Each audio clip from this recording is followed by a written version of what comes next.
Welcome, welcome everyone to the 73rd edition of the Home Theater Hub with a new guest on the show, Mr. Brad, Home Theater Gamer. What's going on, Brad? Oh, not much, man. I'm here to let people know that I'm still alive and that I am making content. And yeah, Ike invited me. I want to thank Ike for reaching out and saying, "Hey, like, what are you doing this Thursday?" Yeah, I've just been really busy behind the scenes working for or working with Audioholics, Gene Very over there. nice. So That's a new collab, huh? yeah. You got to pay the bills, if you know what I mean. Right. And he's a really cool guy, and I'm actually learning a lot from him on the audio side of stuff too. So kind of like a win-win, And Very nice. Speaking of audioholics, thoughts and prayers, Don Dunn. yes, Don's going through a tough time right Yeah, now. yeah. Tough time. I've hung out with Don a lot too, and he's just a really good guy. So really, yeah, I hope he hope he's on the up and up soon. Yeah, absolutely. Absolutely. Yeah, he's going through it right now. So um, I read a post the other day that was kind of very concerning. So, Yeah. but yeah, I just wish him the best. That's all I can say. So, what's up, C Big? Thanks for joining us. Appreciate you. So, Ike, how was your week, sir? Busy, all work and no play. All work and no No play. play. That doesn't sound good.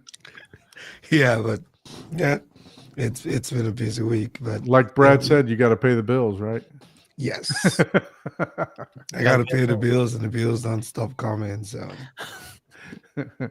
So, how about you, Brews and Views, commenting there in the comments? What's going on, Paul? How was your week? Good, good. Just laying low.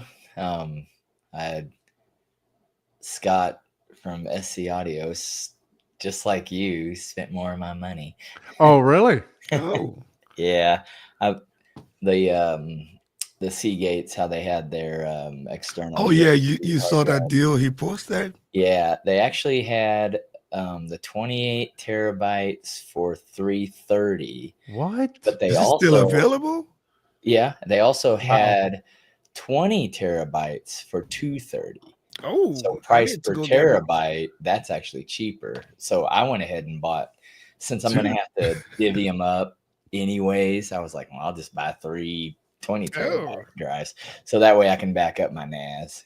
So, question for you: when I do, I didn't order. I was going to order mine, but I'm going to be going out of town this weekend, so I didn't want it sitting at my front door while I'm going out of town.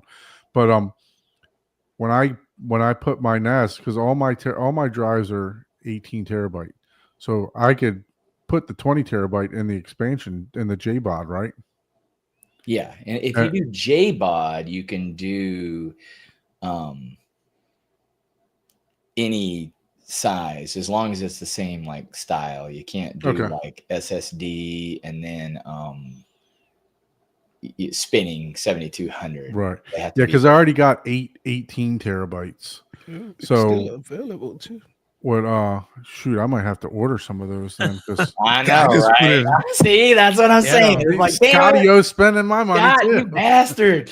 I was like, No, thank first you, it was Don. I was like, well, because once those 2 terabyte NVM, drives went on sale, I was like, oh, that's my new operating system drives for my NAS.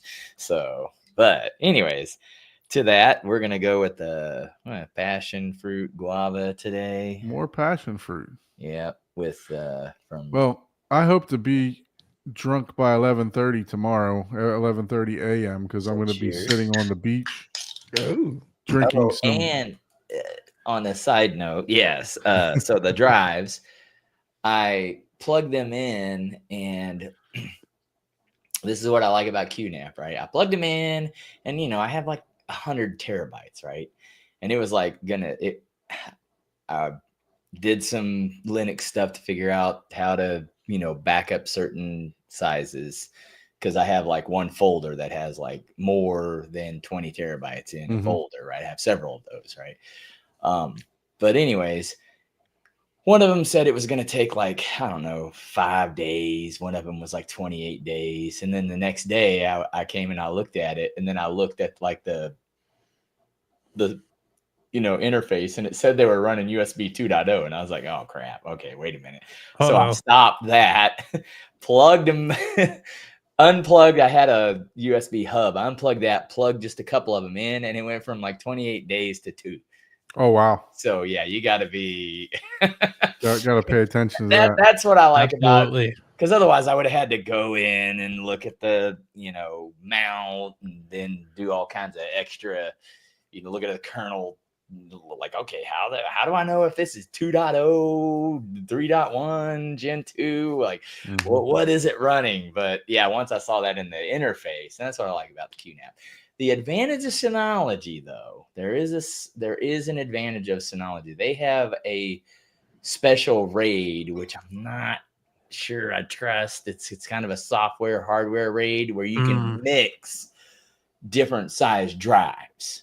Okay. I'm sure it works really well, but that always scares me because it's not like full. There's some sort of I thought software. QNAP was supposed to put a software out that allowed you to mix drives. Did they ever do that? I haven't tried it. I haven't seen it, and I just, I'm old school. I don't trust that, because it's, whenever you're doing parity, it's like, okay, well, where's the parity going? You have to have even amount of parity across multiple drives. So, but hey, people, love it. So, and it's nice because you can start off with, 10 terabyte drives, and then 15 or 18 goes on sale, and then hey, now 22 comes out, and you can add them to your RAID as they go along. And I forgot what version it's called in Synology, but because I'm a realist. It's like most people are like, oh, you got to do RAID, you got to do this. I'm like, man, if you only have a couple hundred movies, just do a JBOD with a couple small drives. Yeah, you're going to lose everything, but you should be backing up everything off of the NAS anyways. A NAS is not a backup. You can never harp on that enough. So people get all, RAID's just downtime. But if it's only like, 2 external hard drives worth of backups on your whole NAS, because the whole point of the NAS is to save power. It's always on. It's because you can just do it with an external, like you've been doing, USB external drives. It just makes it easier because it just makes it one interface. That's really that's the real advantage. It's one point where you don't have to have, let me plug in this drive. Let me plug in this drive. Let me plug it. You just have a bunch of disks. But yeah, once you get to a certain point, it takes you a couple weeks to get back up. At that point, you're going to want RAID. Right. You're still going to want backups, though. So yeah, I have backups. So I have the external drives, and then I have that. Then I'll have them also on the actual NAS too. Yeah. So, and that's nice. So now I'm at probably still, even with 140, or whatever. I think I have actual used space. It's like maybe 80 terabytes used out of my 120. Nice. It'll take me probably a week, 2 weeks to fully restore if the whole thing just blows up. So you're you say out of the 120, is that usable, or will that be like because usually it takes a full drive, right? Basically, to do the math, the easiest way, it's a little bit off, but not much. Just subtract 10%. Okay.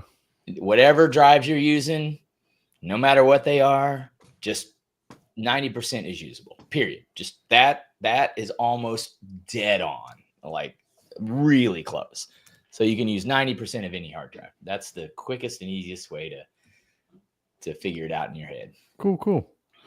So besides that, any updates to your theater, or any interesting it took me a while for the news experiments? It took me a while for the news to do API key to download. I had to do some weird, like, go in and select the folder, act like I'm going to rematch. Is that for the poster wall that they're putting out? So basically their API key expired. So the news weren't actually connecting to the movie db.org at all. Like you could, if you had a movie that had a poster on it and you said, rematch, people said, "Oh, I don't know, Yeah, I'm not finding I anything." believe that's the same thing that happened to Zapiti at the end because they knew they were going down, and Yeah, it would, yeah. But nothing they would instantly yeah. renewed theirs like a couple days later. Man, Oh, I haven't turned on my Zidu, man, in forever, man. Mhm. If you and people were asking, "Oh, does it change?" So it didn't change anything. It just updated it to where you can add more movies. Okay. So Brad, what we do is we normally go around the room and anything that we've done in the past week or any type of experiments or anything like that to our theater or movies that we've watched. Anything that you've done in the past week to your home theater or No, so I've actually been testing out and going through mini DSP stuff in preparation for shooting the video, because I don't know if people are aware of this. When you watch me do it in the video, I've done it like 12 times. Just so I'm well versed in it, and so it always takes me a while. But I just got the new 6.5 inch Theatris in-ceiling speakers from wow. Appearing Audio. I've not installed them. They literally just arrived a couple days ago. But no, I've just been kind of experimenting with that. Watched a couple movies. My wife and I watched a movie called Lights Out last night, horror movie from 2016 by David F. Sandberg. Probably, it should, you know what? It was just a good old fashioned jump scare horror movie. Okay. And I really love jump decent, scares. really decent soundtrack. Bass really surprised me in that one. Actually, there was some really tactile bass that I feel like is kind of lacking in a lot of horror movies these days. But yeah, it just didn't DTS Master Audio 5.1, unfortunately, but it did upmix really nicely using the Neural X. I play everything through my Arvolution Player One 8K. So it's kind of, it's like all the other stuff. Yeah, I back up all my movies on that. And I don't have I have a NAS, but I don't have it connected. Just because I want to do a video about connecting it. And Ugreen, I think that's how you say their name, actually reached out They to me. sent you one for review? Yeah. Well, they reached out to me. I haven't heard back yet, but they said, "Hey, we want you to do this," and I'm trying to work with them to see, like, hey, will you get, like, I don't want to have to buy, Yeah. a crap ton Yeah. of. I looked at the expensive. Ugreen, Yeah. it was at Micro Center. I actually called Paul and looked at him. So those of you that don't know, Brad, which I'm sure you guys aren't under a rock, but Brad has a YouTube channel, The Home Theater Gamer, or is it just Home Theater Gamer now? It used to be right? No, it's just Home Theater Gamer. Oh, just Home Theater Gamer. Yeah. Okay. Where So have you been, Don? Oh, I'm sorry, my bad. No. Under the rock? Under the rock. Under the rock. yeah, Under the rock. Not a rock, but the rock. So yeah, I saw that you got the Aperions in. Yep. And I'm definitely interested in those because those look phenomenal. So I look forward to hearing how the theater sounds once you get everything all put together there with those. Well, spoiler alert, I have like 3 other videos that I've shot that I'm just editing. I've just been so busy. So I have the 3, the Theatris T65s. I use the TC65 Slim. That's my next video. They're the TC65s for my side and back surrounds. And then I currently have the T65 Slims for my side and back surrounds, which are basically like the baby brothers to those T65s. And all I could say is paired with that Aperion amp, best my theater's ever sounded. I've never heard. Actually, to be honest with you, this is the first time I've ever heard separates in my own space. Up until last year, I never had a receiver that had pre-outs, so I was never able to take advantage of, having a separate amplifier. So that was kind of like a game changer. In that small room, it's like 11.5 by 12.5. I have a 7.4.4, so 4 subs, and 4 ceiling speakers, and then 7 bed layers. And the the thing that always strikes me with the Aperion stuff, and I'm gonna obviously like, do a full review on those, but like this is also my first time having matching LCRs for the fronts. Okay. Now, granted, it's not 100% ideal because I can't get the height of the center up high enough. Mm-hmm. Because I use a LG OLED and I don't want to raise the LG OLED any higher. Yeah. Because I like where it's at. It's very comfortable. I spend a lot of time in there playing games and stuff too. So it's like comfort is the main thing. And I've always liked having the TV kind of, where I find comfortable. Yeah. But the tweeters, they're AMT style. So they do have, they're relatively wide in dispersion. So that really does help. And also having dual mid ranges and turning the speaker on its side helps too. So like the vocal clarity of those speakers is like out of this world to me. It made movies that I would deem unwatchable on like my entry level speakers, which right off the bat, it's not a fair comparison to compare a $1,200 speaker to a $99 speaker. But dialogue clarity, everything, it's just so like it's just so clear and so precise without sounding harsh or shouty. Yeah, they look like a true theater speaker. Those ones at the top. Like, are you the one that pulled those up? Yeah. Those Yeah. ones This at the one's top right. there. Yeah, Mhm. those. I mean, they look like a something that you Yeah. would see in the theater in a professional theater. Yeah, so that's a good thing for some people, bad thing for others, because the style, as you guys know, of every speaker is subjective. What one person's going to be like, that looks awesome, I love Mhm. that. Another person be like, no, it's too industrial looking. Like when you walk in, these speakers aren't shouting at you like, hey, look at me, I'm a sexy speaker.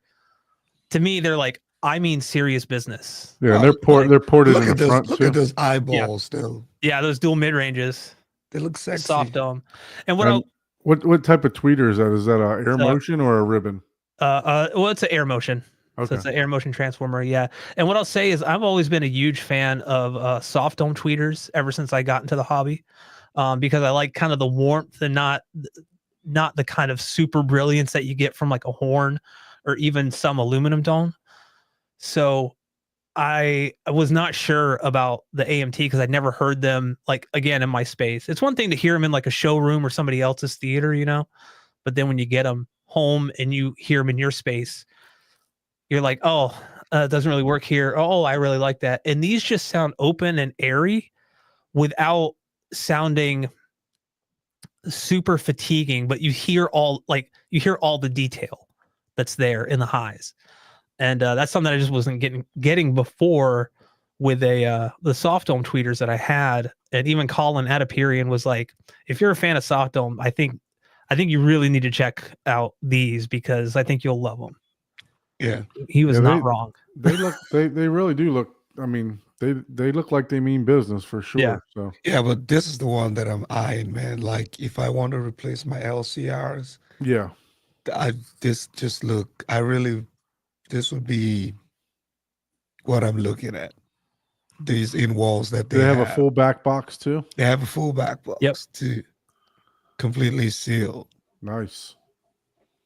Like, it's so tempting, man. I'm like, Yeah. man, I wish I could get my hands on these. I was so replaced. As much as I love my monoliths, I think this would be a good. You'd fall in love with that air motion tweeter. See, Oh, I love air That would motion. be, yeah, tweeters. that would be a good. And they that would be a good calibrate. replacement. They take EQs like nothing. It's so crazy. Like because I do multi QX, but I do it all manually myself through REW. Yeah. So I'm one of the rare people that I don't like target curves out of REW because I feel like it overcorrects and you have to go in and edit the file to be because it'll just try to be like, bam, you want to boost this 14 dB, go ahead. So you kind of have to go in and be careful. Whereas like the PEQ, I can really dial things in, and it's less work because I could visually see what's happening right within REW. But yeah, and they look really well built, Yeah. right? My monolith in walls weigh less than 20 pounds. This one here weighs almost 50 pounds. It's definitely Yeah. got some magnets on the back of it. What could you possibly have in it? Yep. It's got to have magnets that you can't see. Pretty good sized magnets on the back Yeah. there. I'm trying to remember because I didn't take. I'm not one of the. I don't take speakers apart for videos and stuff. I'm just like, I'm not that kind of. I'm not going to go that in depth with it. Right. There are other channels that will definitely do that, but yeah, they're not light. I remember when I picked up the the 65 Slims weigh about 30 pounds. Those are not ported. Those are just sealed because they're slim and they're meant for like smaller, flatter. Like my room, for instance, it's too small to really have a big bulky speaker coming out. So, but yeah, when I mounted those to the wall, I was like, okay, I got to make sure that either I'm on a stud or I'm using really heavy duty toggle bolts or molly bolts or whatever to make sure that these aren't going anywhere. Yeah, I was kind of, I mean, they've been up for a few months now and they're fine. So, very nice. Well, let's say hello to the people in the chat. See if we can answer a couple questions. Yep. So we got C-Big in the house. C-Big asked, on the beach where? So it's funny that I live about 15 minutes from the Atlantic Ocean, maybe 20 minutes, but we're going to travel to the beach. We're going to go across over towards your way, C-Big. We're going to go to Marco Island, which is on the Gulf side. So we're going to head over there for Easter weekend. So I took yesterday off yesterday. I took tomorrow off. The white sand side? Yes. I get mixed Yep. up. Yep. That's Mhm. the white. That's what I thought. Yeah. So I took tomorrow off and we'll be over there till we're going to leave early on early Friday, probably like 7:30 tomorrow mornings. We already got a pirate boat ride lined up for when we get there for my son.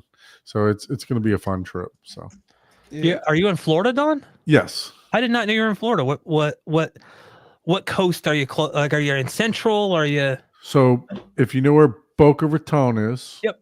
I'm west of Boca Raton. Unfortunately, I'm in Parkland. Unfortunately, Parkland's known for the wrong thing. Oh, okay. Yeah. Yeah. So well, I'm up in Orlando, so if you're ever, oh yeah, in that awesome, neck of the woods, so yeah, we go up there all the time for Disney. We have Disney passes up there, so we're up there all the time. And by the way, speaking of for the wrong thing, thoughts and prayers to everyone at FSU. FSU, right? Yeah. So that was a horrible incident that happened today. Had an active shooter on campus. I think 2 were dead and 6 injured. So wow. Thoughts and prayers to everyone and their families for that's going through that right now. This terrible. world is just crazy, man. I don't know what's going on anymore. With stuff like that. Yeah. I won't get into politics and stuff, but I just anyway. So thoughts and prayers. But yeah. So I live in South Florida. I lived in Tallahassee for 20 years, from 2000 to the end of 2019. Literally moved out like October of 2019, and now we live in South Florida. So we've been here for about, I guess we're going on our 6th year now. So it's pretty good. So, but yeah, we're gonna visit some of the white sandy beaches, like Paul said over there. So let's say what's up to Andy and my cats. I think Andy had all these comments on like speed type or something. He just was banging these comments out over here. So yeah, we'll try to get to them. I can read. he just had them on. You know how when you program for gaming, you got. He had macros. Yeah. Here's my 15 comments. He banged all those out pretty quickly. Says, does anyone know how time delay and variable phase works with? Let's see if he finished. Works with what? Any of you getting it? So if you can expand on that, Andy, let us know. We'll try to answer your question for that. Yeah. So Oh, we let's got see here. Kevin's in the chat. We got C-Big. Yeah. Symphonics Audio. How you doing, Symphonics, brother? where you been, man? Yeah, man, I haven't seen him in a while. Hope he's doing good. Yeah, he's been. Yeah. So Kevin says the Zadoo is not going down though, right? Any news on that, Paul? No, Zadoo's not going down Uh, again. This is just a so basically how all these applications work. You register like a connection, if you would, to their website, and it doesn't pull up the website, right, and all the pictures and stuff. It just connects into like the information, right, of that website, and that's like a registered key. Anybody can go do it. You can literally go to the movie db or the moviedatabase.org, and you can get your own API to do your own poster wall scraping and stuff like that, right? Mm. But that's, you got to know how to program, do all that stuff, right? Well, those expire after a while, right? Because if you're like a business or something like that, they normally want, some compensation, or, they don't want 50 billion people, pulling data from their website because they did all the work to do all that. But anyways, they probably have some agreement, who knows, but that's all that happened. It expires. It only lasts so long. It's a certificate thing. And that's really all it was in the back end. So basically, whenever you opened up, and it happened to me because I have the one movie I always talk about, Guardians of the Galaxy Volume 3. For some reason, it always scrapes data for assembled Guardian of the Galaxy, which is like a behind the scenes making of. And I always have to go in and like select it and say, no, that's not the right movie, rematch. I was doing that and nothing was pulling up. And I was like, what the hell? I didn't think about it. And then our guy, Rich, from Jamaica, he follows this a lot, and he knew about the update immediately. And it gets released in Europe earlier from certain sites and stuff like that, in forums and stuff. And so he sent it, and you can still get that and update it if you had that problem. It's one of those things where if you have all your poster art, it's working, you're not adding any more data, you would never even know anything's going on. But you add a new movie and you don't have the latest update, it's going to say unmatched, don't know. Right. So that's all. But yeah, no, they're coming out with new stuff, and you got to keep in mind they run Eversolo and Zadoo are kind of the same company, so that they have a lot of skin in the game. So it's not just the Zadoos. So. Isn't that who Focal is with too? Eversolo? Or no, Focal's with Name. Yeah, Sorry. I was gonna say I don't think so. I don't. Sorry, I got that be confused. a little, Yeah, Eversolo, I think different. they are with Zadoo, right? Yeah, It's the same. they are. Yeah, that's the same. You go to like one of their sites and you can select Eversolo or Zadoo on one of their sites. I forgot which one. So we were talking about the NAS earlier. Ugreen, the battery producer, is that the same company? One? Yep. They make a multitude of products. Like just going on Amazon. I think I've gotten everything from like USB hubs to, battery, like what the heck do you call those things? Wow, like for your phone, like the little battery packs. Yeah. Just I've gotten those. I've gotten card readers. I mean, they're kind of, it kind of reminds me of like Yamaha back in the day, where like, oh, you can buy a motorcycle, a lawnmower, and a drum set. Like, like, okay, like, sure, like, why not? Yep. Do you want a ukulele too? Because we have those. So it's like they do. They're everywhere. I have their pre-pro processor, their motorcycle. Yeah. And I don't have their jet ski, but I have Polaris still on that. But yeah, I have a lot of Yamaha branded stuff. I'm waiting for them to break into like the kitchen appliance game. So you get a Yamaha refrigerator and a dishwasher, and it's all interconnected, right? Like it's part of your smart home. Yeah. Sony. It's like the Sony. Hey, that's Samsung for you. Right? Yeah. So Andy says, as an ex-retired projectionist, I often give a hoot about this. but my cats come first. All right, very nice. I have two awesome cats as well. They Yeah. are amazing and insane, but Yeah. in the best possible way. They're just not allowed in the theater room. Cats That's the only- cats has always been too sneaky for me, man. My son had one, but they're just Takes the like, one to know one, they're right? just like, I see you, and like, no, too much like you. I know I that. see all the What? videos like them just being honored, you know, like look at you and knock something off on purpose, you know. Oh yeah, yeah. You're like in Yeah. another room. So like my wife and I'll be watching a movie and we'll hear something crash out, and we're like, okay, like we hopefully that was the cats and not like someone trying to break in or something. It's not always them knocking over a plant or just getting into something they shouldn't be in. And you're like, why are you on top of the flat screen mounted on the wall? Like, Exactly. what is it? Like, I think I can get up here, you know?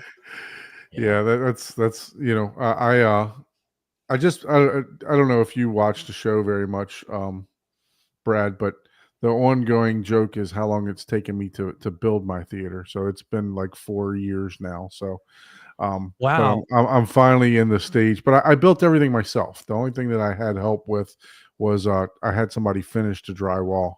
So Okay, yeah, other than that, I mean, I hung the drywall, I did everything else. Yeah. So, and I work 2 jobs, so and I have a kid that's very demanding. He's 5 years old, but anyway, I have I'm not I have 2 dogs, and I'm not allowing the dogs in the theater. And I looked down the other day. We finally got a chance to watch a movie, and I looked down and I see that dog in the theater. I'm like, "What are you doing What are you in doing here? Get your ass out of here!" Right. You know? Yeah, the cats are sneaky, man.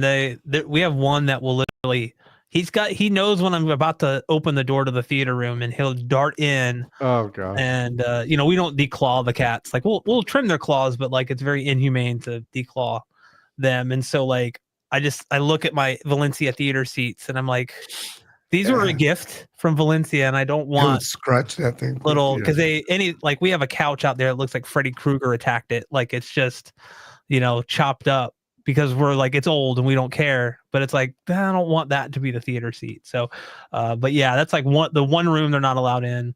Yeah. And it's but they'll be sneaky sometimes. Like I leave my office room closed too, but like I came in one day, I'm like, cat's sitting on the bed, been in here all night by himself, and I'm like, the only reason I even knew he was there is because I walked in and like I have a cup over here with like just stuff in it, like little USB drives and stuff, and it was knocked over, and I was like, what are you doing? You know, like it was so funny. They're very sneaky. They find a way. Yeah. No, I actually we watched a movie yesterday, and Uber Eats was taking too long, and my son was getting impatient to so we actually ate food in the theater for the first time. I allowed food in the theater.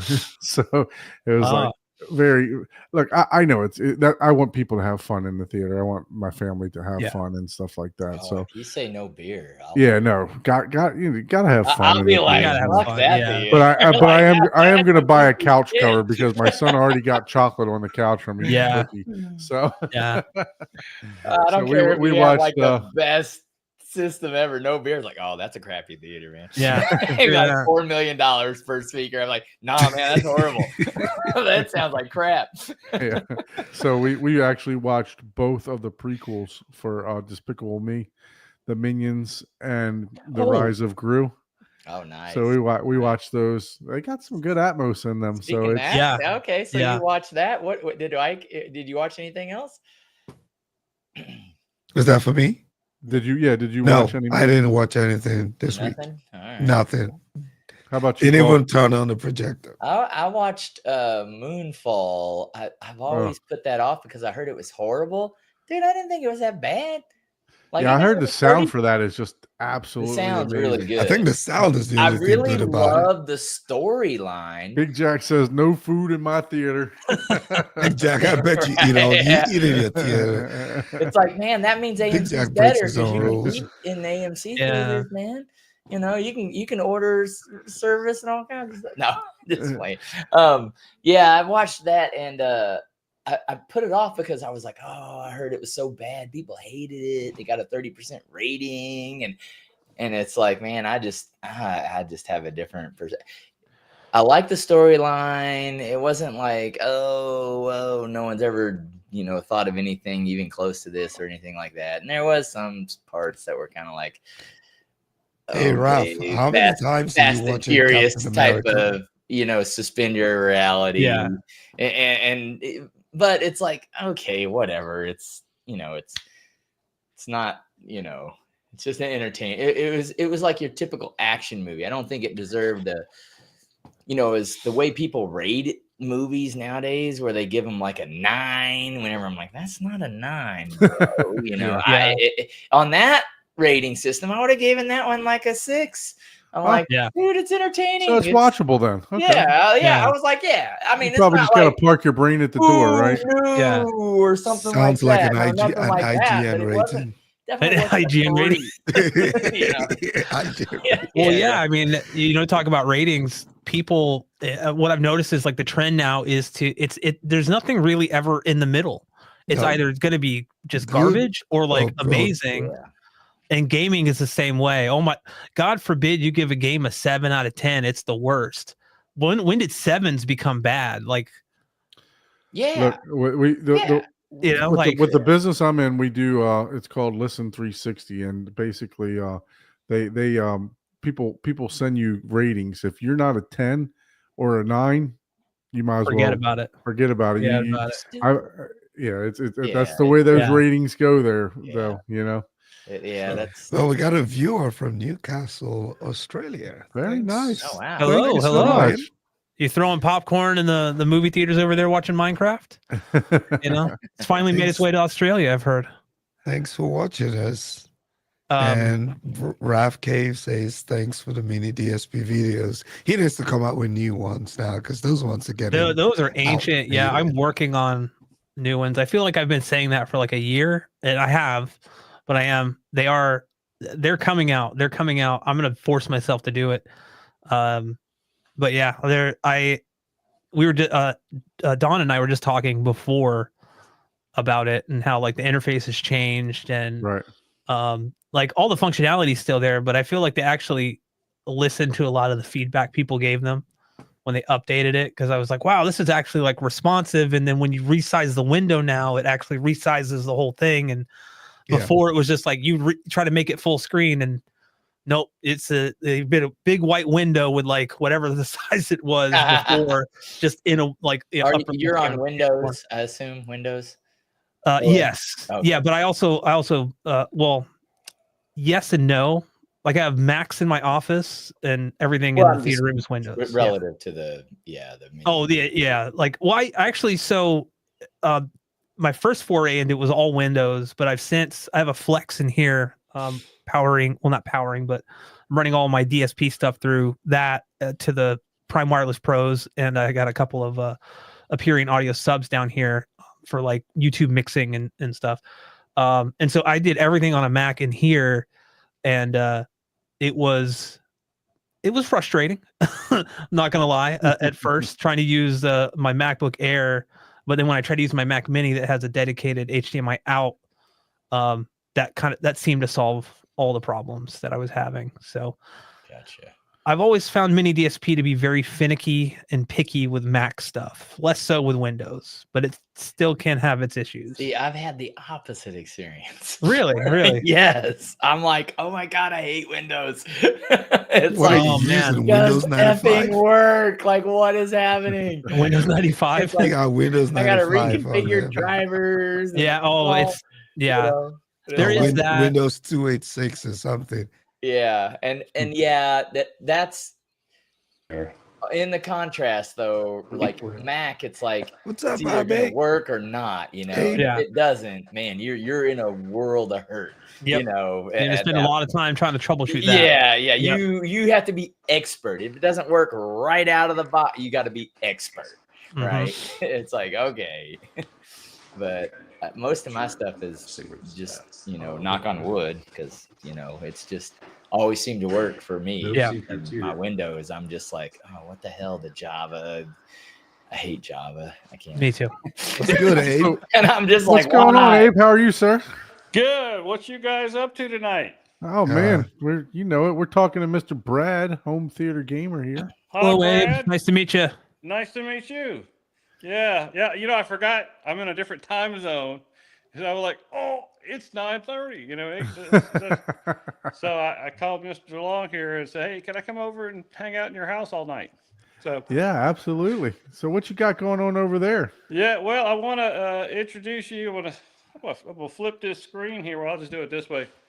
This is Mr. Stephen Long. This is the one who has allowed me to go crazy in his house with this home theater.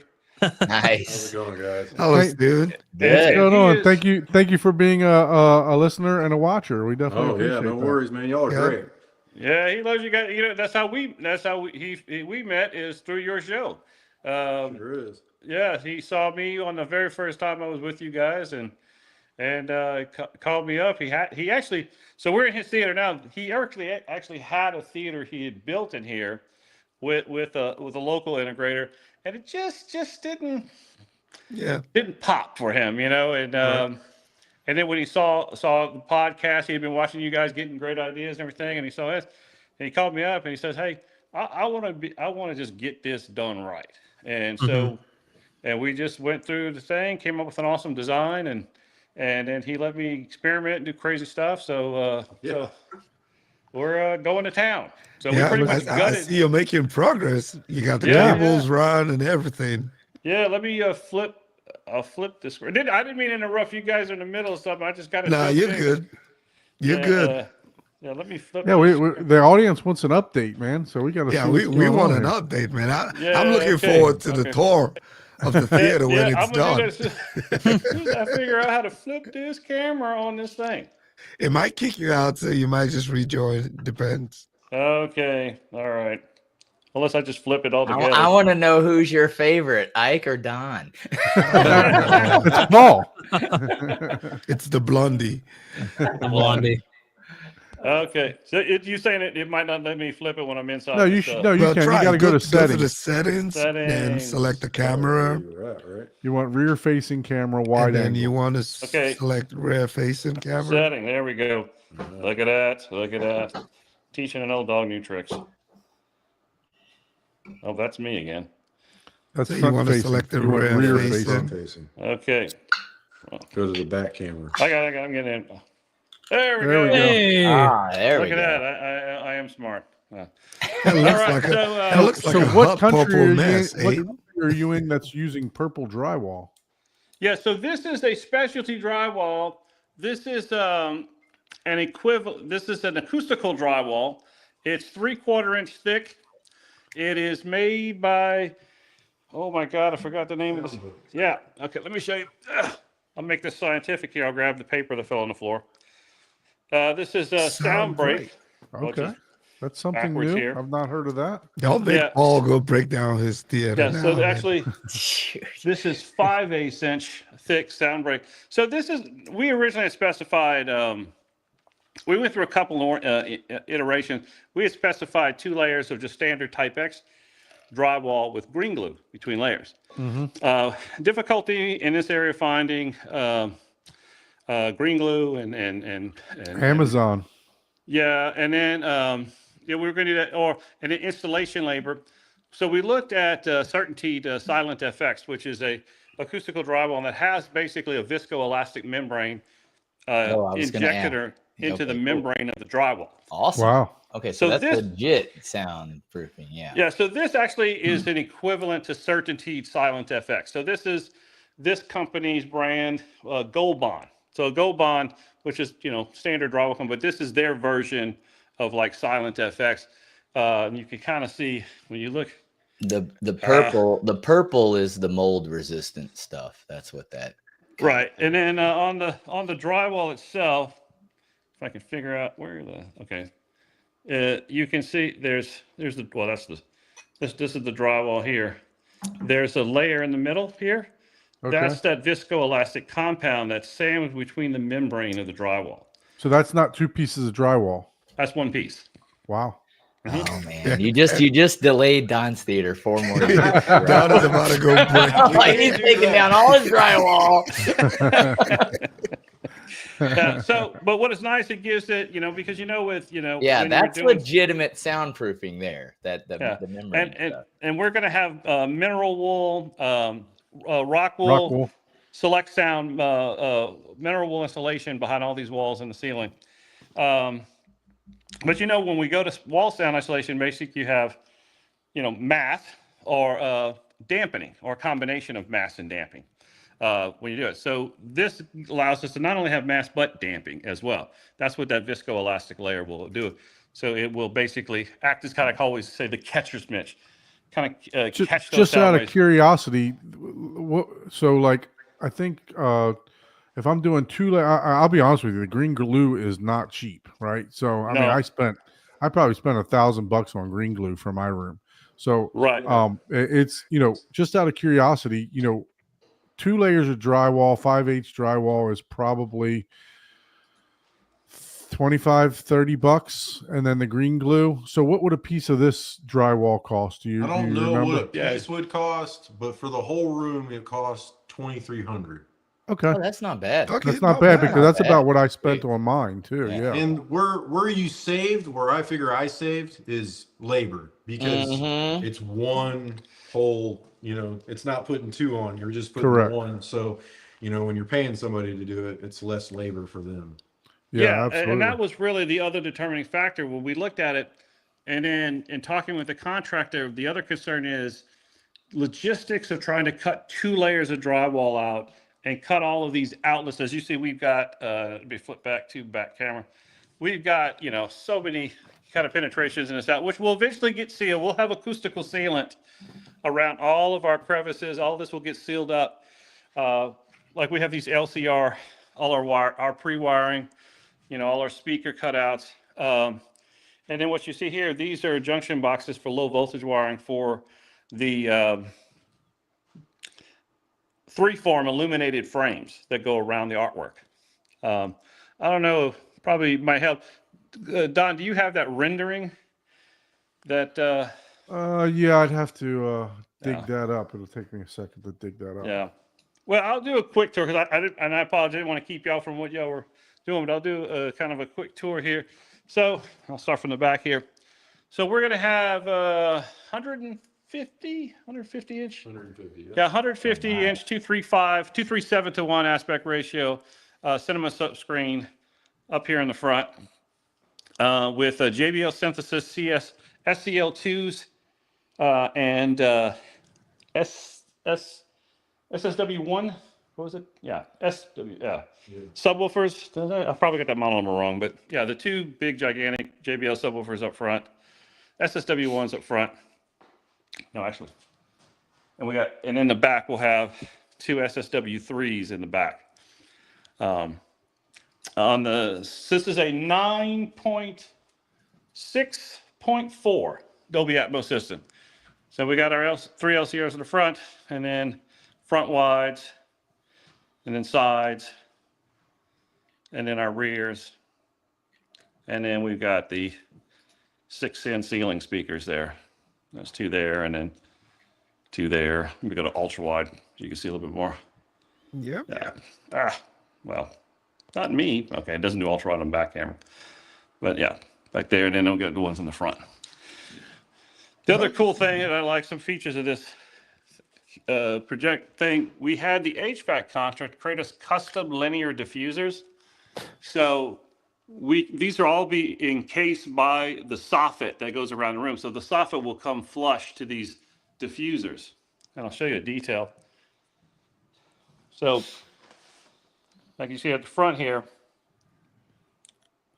So that's the oh man, I can't, yeah, like that. No, like that. That's the soffit.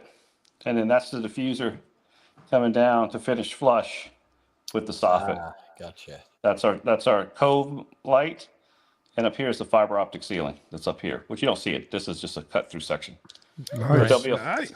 There'll be a fiber optic ceiling. So I got that rendering. I'm going to share that so that we can see it here.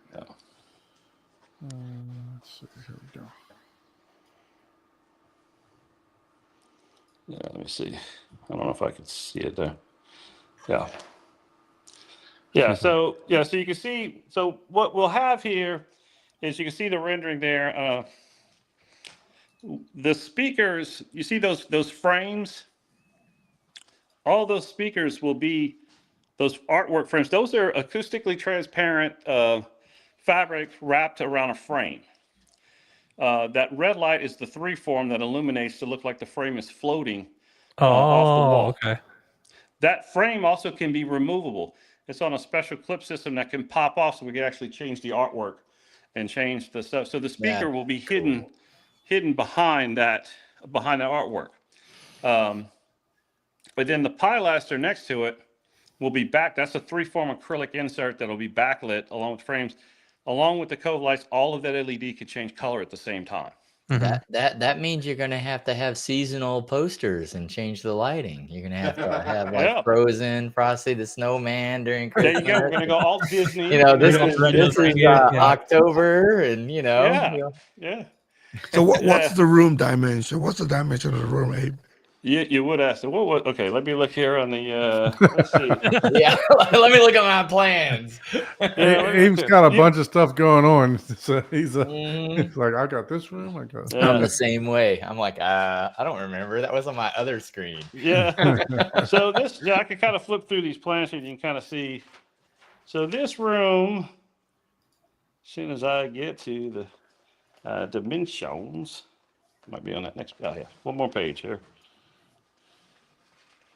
Hopefully, you don't have any addresses or anything on that page you're sharing. Well, that's business, man. He wants to share those. All right. Hey, I just don't want to So put you out gotta any charge to get in. PII. Yeah, so this is the floor plan here. So this room is 21 feet 9 7/8 drywall to drywall length, and what's that say? Oh yeah, 14 foot 11 3/4 drywall to wall at the front. Okay. Very nice. That's And you said That's it was a 9.4.6. So 9.4. Yeah, 9.4. That's correct. Okay. Correct. No. have you guys selected a processor that are you going with like a more conventional, or are you going for something like a Storm or a Trinov? We are doing a Sony. Sony. Where'd that come from? Where are you at? Where'd that come out? We're doing a JBL Synthesis SDP 75. Okay. Okay. Yeah. And the good news is, Abe needs coffee. well, look, I've been driving. Hey, Three man. different states in 2 days. I've been three Oh, different man. states in 2 days. I was in in New Smyrna Beach, Florida yesterday. I'm in Indiana today, the other day, and then I'm here. So And we can see that beefy projector. What projector are you going with? yeah, so we're using a Barco Bragi CinemaScope projector. Let me show you some. Where's the section detail? So that's our AV plans. I'm going to show you the section. So guys, this is what you get when you hire someone like 3D Squared. You get all these drawings and Yeah. elevation and everything we've else. got- on design, yeah. Right. So in the software, we're going to have I don't know how to drive this camera. We're going to have a projector enclosure, a housing. You won't see that projector. You'll just see the port glass Like a hush In- box. in the hush box. Nice. Yeah. So that's a section detail through that. That's just a reflected ceiling plan showing either Barco in a reflected ceiling plan. Let me. Yeah, here it is. So just let me steady it here. So Wow. this is our Barco Bragi CinemaScope. This is a DT Display Technologies port glass. This is a double glazed, low iron whitewater port glass designed for cinema use. That'll be sealed in to this front panel that's removable to allow me to just slide the projector in and just set it in a thing. This right here is a Mid-Atlantic duct cool. This is a 250 CFM exhaust with a thermostatic, with a thermistor wire that'll be sitting right here. That when the temperature inside that hush box gets a thing, that thing will turn on, and it's a gradual fan, so it'll ramp up as the heat builds up in here. That's So, cool. Yeah, so we've got a ventilation system for the projector and for each one of the racks as well. Very And nice. to show you where that projector is in here. So there's that. Oh man, that's where the projector is going to go. So that whole entire projector closure is going to go up into this opening and be sealed in. Wow. And that's the man. I gotta. So is it going to have like an angle drop down from in there, since it's going to be all the way up in there? It's going to be all the way to. It's a box that's going to go all the way inside there, recessed into that opening, and it's going to drop down flush with that millwork. Wow. Oh, okay. Gotcha. Yeah. So Yeah. yeah. So this is a side profile. So all of that's going to be encased inside of the soffit, if you will. Okay. Yep. Which is what. Oh man. Which is kind of Okay. what you said. I think the home theater hub crew will have to fly down to do a tour from Yeah, right. we need to book this for I know Thursday, Steve would love a that. Thursday evening. What area? What I area? know. We can find out from Abe outside of the show. We can talk about the I logistics. mean, I have my passport, so nothing's off limits. So I'm just, you know.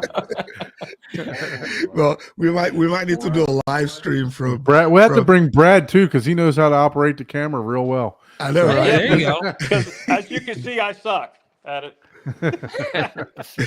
You're as good as I am, so I don't know. Yeah.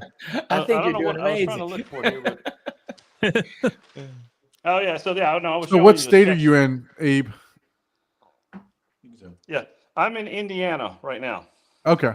Oh well, shoot! I'm a Hoosier. I was born and bred a Hoosier. Yeah. So shoot. Yeah. Oh man. You can tell you're a Hoosier by using the word shoot. I know, right? That's right. I was born in New Albany. So are you also going to be using Hey, JBL oh, subs? you was born in New Orleans? New Albany, yeah. Oh, New Albany. I thought you said New Orleans. No, well, you ain't a Hoosier if you're born in Well, no, I New was Orleans. gonna say, I was like, how does that work? So, yeah, that would. Yeah, I don't know. um, Yeah. So Yeah. he is they're using JBL subs I think too, right? everything is going to be Everything's JBL. JBL Yeah, subs. so we've right?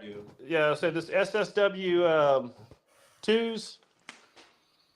Yeah, SSW 4s. Yeah, SSW 2s in the front, SSW 4s in the back. Those are SSW 4s in the back, and they're in ceiling. And that's our surround speakers. Man, And that all of looks these are all the amazing, acoustic man. panels that are in the room, and that's our pilasters with our freeform backlight. That looks amazing. Wow. man.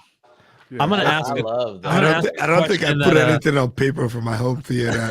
Yeah, you just do it. You just- Probably when I was going to Home Depot to Yeah. buy my 2x4s, right, I just you're like wrote writing something. stuff down. Like I make a list. Yeah. I'm gonna ask a question that is not the most like fun when we're talking about like audio and stuff, but is there any type of like dampening system for the AC like noise? Like Yeah. So the other thing, because we had a very this is a room above a garage. So Okay, like you can okay. tell by the angle here. So we had a very limited space, and we had a very hard request to the HVAC contractors that we needed all of this ductwork to be sealed, acoustically wrapped. We wanted no sound coming out of these, which is why he custom made these vents, Gotcha. these plenums. And we're standing right underneath it. And I got the microphone of this camera right below. Air is blowing on me right now. Yep. And you don't hear it. That's awesome. Yeah, that's the one thing people don't think about a lot of times is well, but that's also why you pay for a professional design. Mhm. Is that's something that the dynamics of your stuff is only good, like of your system is only good if you have a quiet room. Yeah. Mm-hmm. And if it's It's if like the AC noise floor is blasted, like 70 dB, and they're worried about. It's like, what? That's completely irrelevant. What are you So like talking if I about? put the mic of this thing right up there and we be quiet, Yeah. you can't hear nothing. That's There's awesome. nothing come out of that. that is great. Nice. So this is designed. So these two are the supplies up front. Mhm. And our screen wall will be. Still trying to get my hand to work on the camera. It's right here, and then the soffit. That soffit will. Excuse me. we'll cover that up and cover that up right there. That'll be flush. Got That will be flushed to soffit there. So that's your two supplies in the front. Air will come down, drop, go across to the seating, and those are the two return vents in the They back. get pulled through the room. Yeah, so air Awesome. will kind of gingerly make its way. I don't use the word gingerly because that's the best way to describe it. Move its way across the seating and get returned out the back. The back two returns.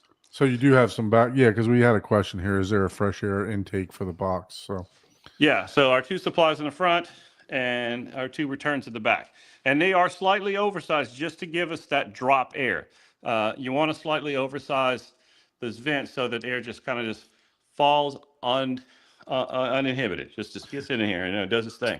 So Derek says, very jealous. My contractor grade vents are like jet turbines. When the AC kicks on.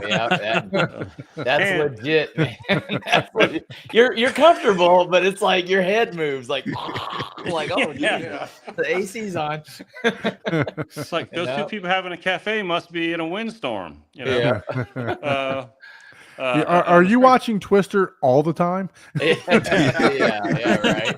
The That's cool thing is, realism there.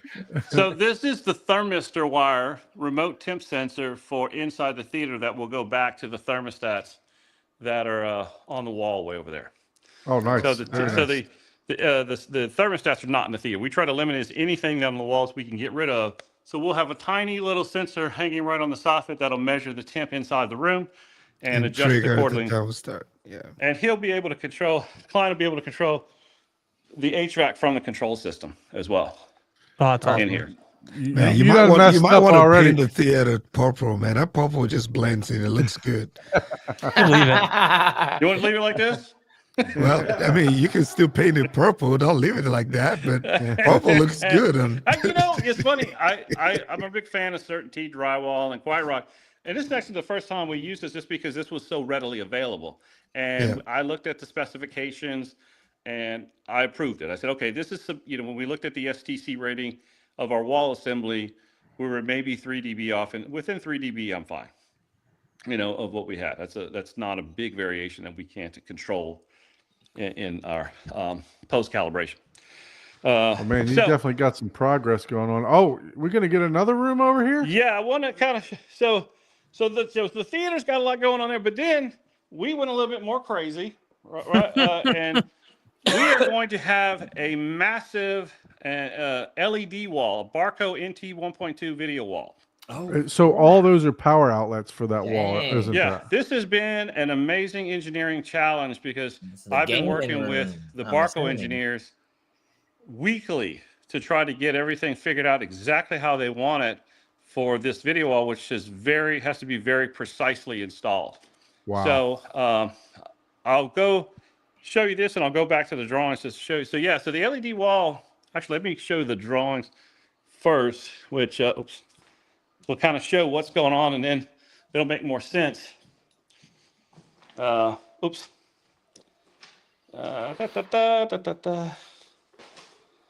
Yeah.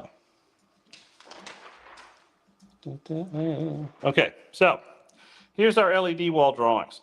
So we'll have this massive LED wall here. And the way these have to be constructed, you have 6 Cat 6A drops at the top. And essentially every row of these panels is an LED panel array.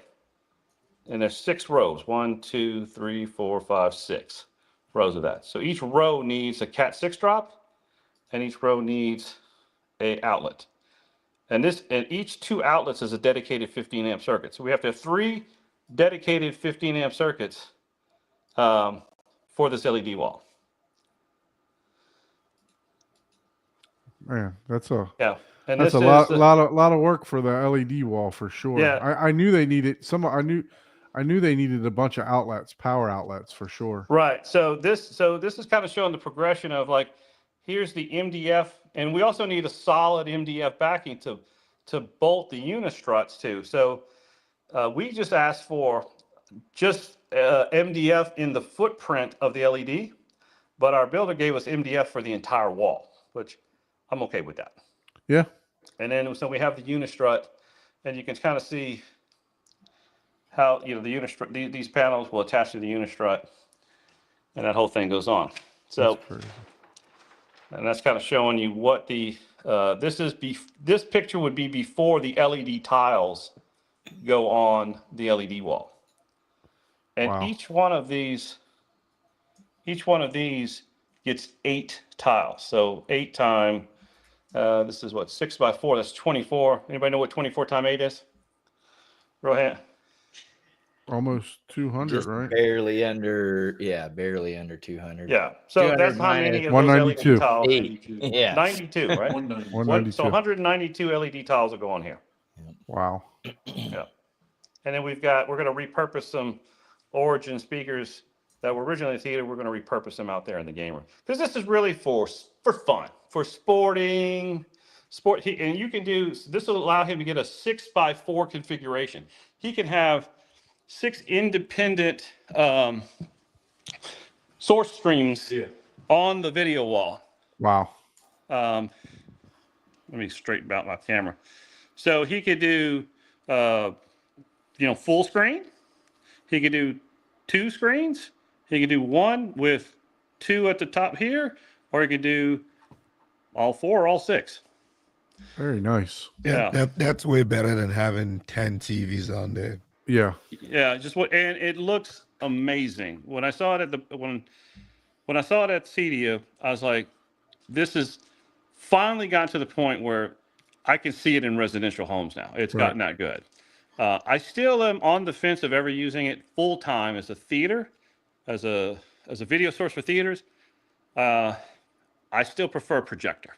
Yeah, and so does Steven. See, Steven, have one thing we definitely agree on is we want the sound to emanate from behind the screen. We want people, when they're talking on the screen, to come from their mouths, from a speaker that's behind their mouth on the screen, or as close to it as possible. Right, exactly. fan of Yeah, and having- somebody in the chat is mentioning that, saying that center channel is not, is too low, but you have no option when you're doing a You video have no wall. option. What option do you have? You got to put it either above or below, right?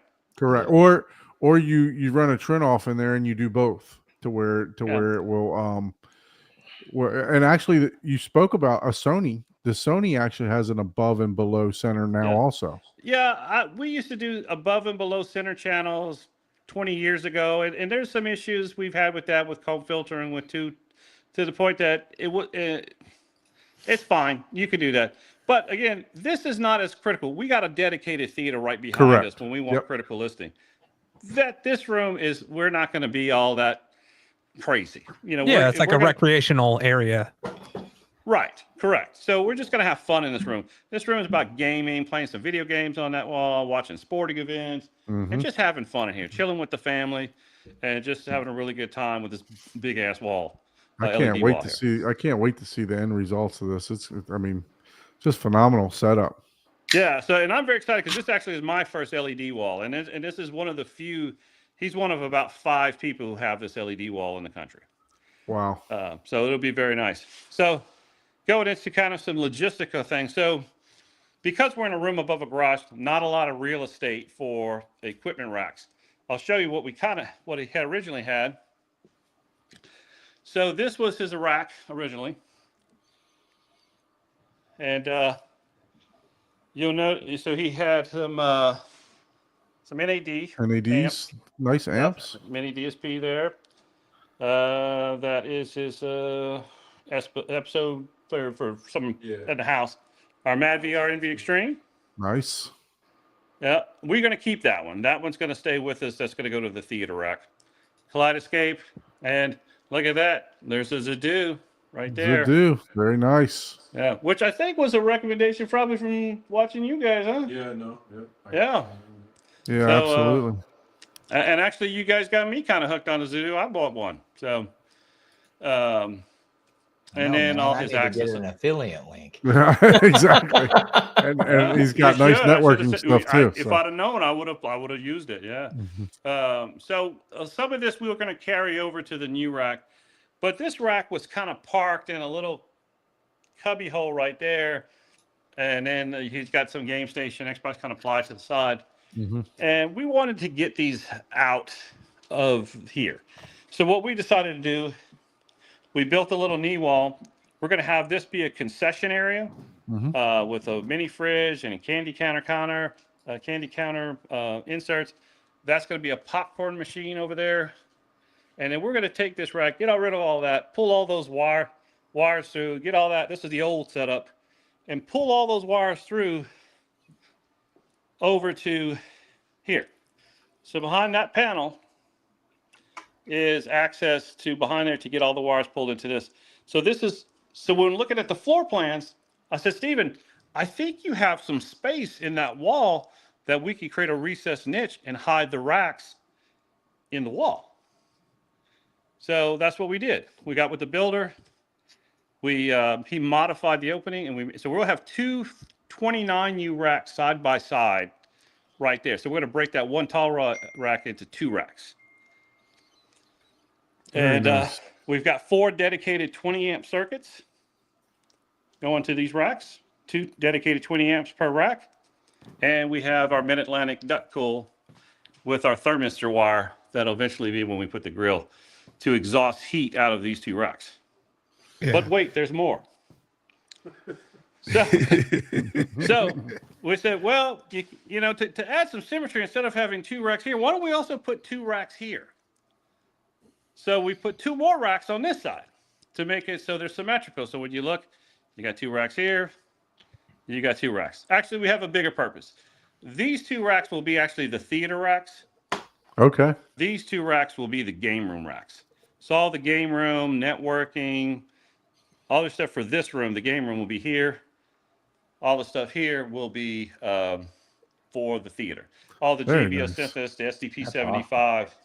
So let me ask: Are you guys going to be giving us bi-weekly updates here, or? Yeah, well, as we go through some strategic milestones, yeah, and I can get back up here. I if you guys want, I'd definitely do it. Yeah. Yeah, Absolutely. let us know. Give us just a couple. Yeah, we days love in to advance. follow the process as it goes along. Yeah, we love Yeah. the process, but Mm. I want to get back to Brad, our boy here. our Yeah, I'm special sorry. guest I know. today, That's what I said. I so- apologize if I. No No. problem, barged in man. here. We love the progress, man. It's cool. I'm sorry. I I'm gonna love it. apologize to Brad. I'm sorry, Brad. You hijacked it. No, dude, it's all good, man. Yeah, we're just having fun. We're just having fun. Yeah. Look, we want this to be like a Zoom call anyway, where Yeah, people yeah, pop I in and know. pop out. So. But I have gotten an earlier curfew because I'm actually having to do legitimate thinking the last few months. So it's like, yeah, I can't be staying up for 3 hours. Yeah, I know. 2 Sometimes hours we're is talking max. to each Why other till 1 in the morning. Yeah, Well, last exactly. couple things, just to show you, we've got a Control 4 lighting control system. So that will be the lighting control panel that lights all the down lights in the ceiling. That's awesome. This will be where all the LED control modules go for all of that LED lighting we got Yes. in the theater. That's And good to then have lastly- access to Dude, that. it looks amazing. Like it all looks amazing. Well, Obviously, I it's couldn't have professionally done designed. this without that guy right there. Yeah, well, that's true. That is true. That is Yeah. true. So God bless people like him. Give me an opportunity to do all kinds of these crazy things. So I And look, appreciate that. anytime he wants to give an update, he's welcome to come on the show too. Just forward him Yeah, the link, and we sure, can, man. Yeah. you know, he can give us a little tour whenever yeah, he wants to do yeah. an update too. Yeah, And absolutely. for So, peop- and then we'll have a marquee. We're going to have a nice little, oh man, I'm so sorry about my camera direction. A little marquee above the door Oh, that's awesome. there. And we'll have 2, what was those digital movie posters? Yeah, by DMB. Oh, Yeah. the DMV ones, the Yep. DMV. Yeah, they're gonna flank that that opening Cool. Very nice. on each side. Yeah. Well, that's Very it, guys. nice. Yeah, I apologize. I didn't mean to barge. No, in no, there. no, No, problem. no problem. apology necessary. I just want to be courteous to our guest here. No, But we're all enthralled by this by the progress and the Yeah, absolutely. plan and There's a lot, everything. It yeah. looks amazing. Oh no, well, thank you guys. So Thank you. I'm Alfred. like, yeah, I could watch this for a full all the design stuff. Definitely for that. That could fill 2 hours easily Right. talking about that stuff. Yeah. One other thing I'll just show you real quick. That's the blower motor up in the attic and thing for the projector. Yep. Oh, yeah. That's pretty nice. Yep. Yeah. Love that. Yeah. Anyway, Yeah, man. You guys have All thought of it all there for sure. So Yeah. that's That's a what lot you- of wow. Yeah. yeah. Well, it was 6 months of just engineering and planning and just blueprints before we were ready to release. Pull the trigger and start tearing this room down to its studs again. So we That's wanted to make cool. sure we dotted our I's and crossed our T's before we went crazy here. Oh man. Yeah, and I love the movie choices for the posters here too. Oh, yeah, Yeah, classics, uh, classics.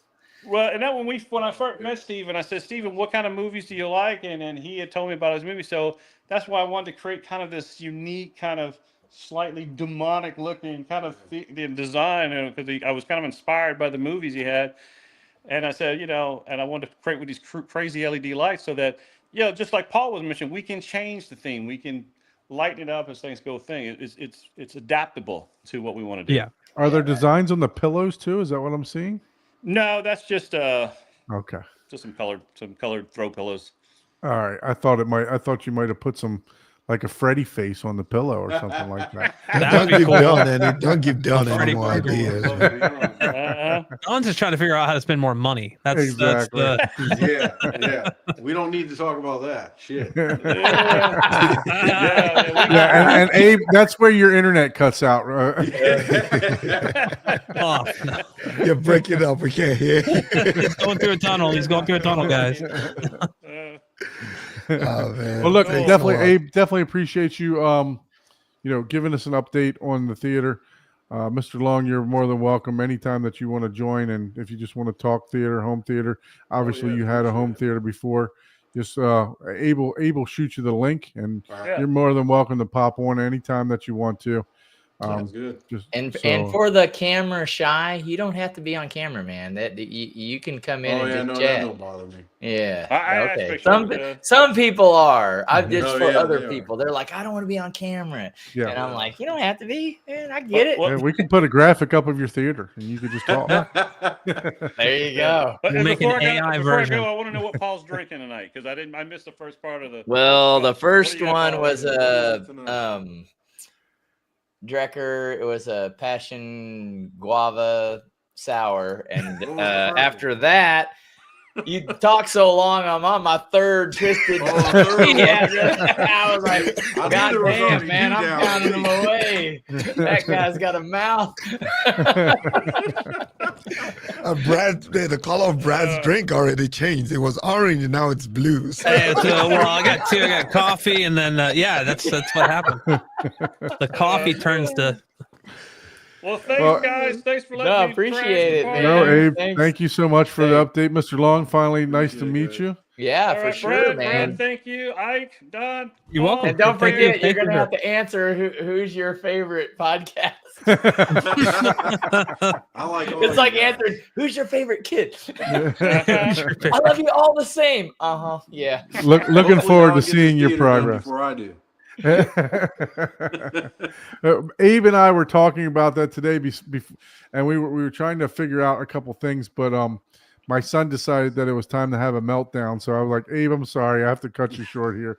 It's Kids, time. man. It's time I to got 3 go. of them, so I get you. Yeah, for sure.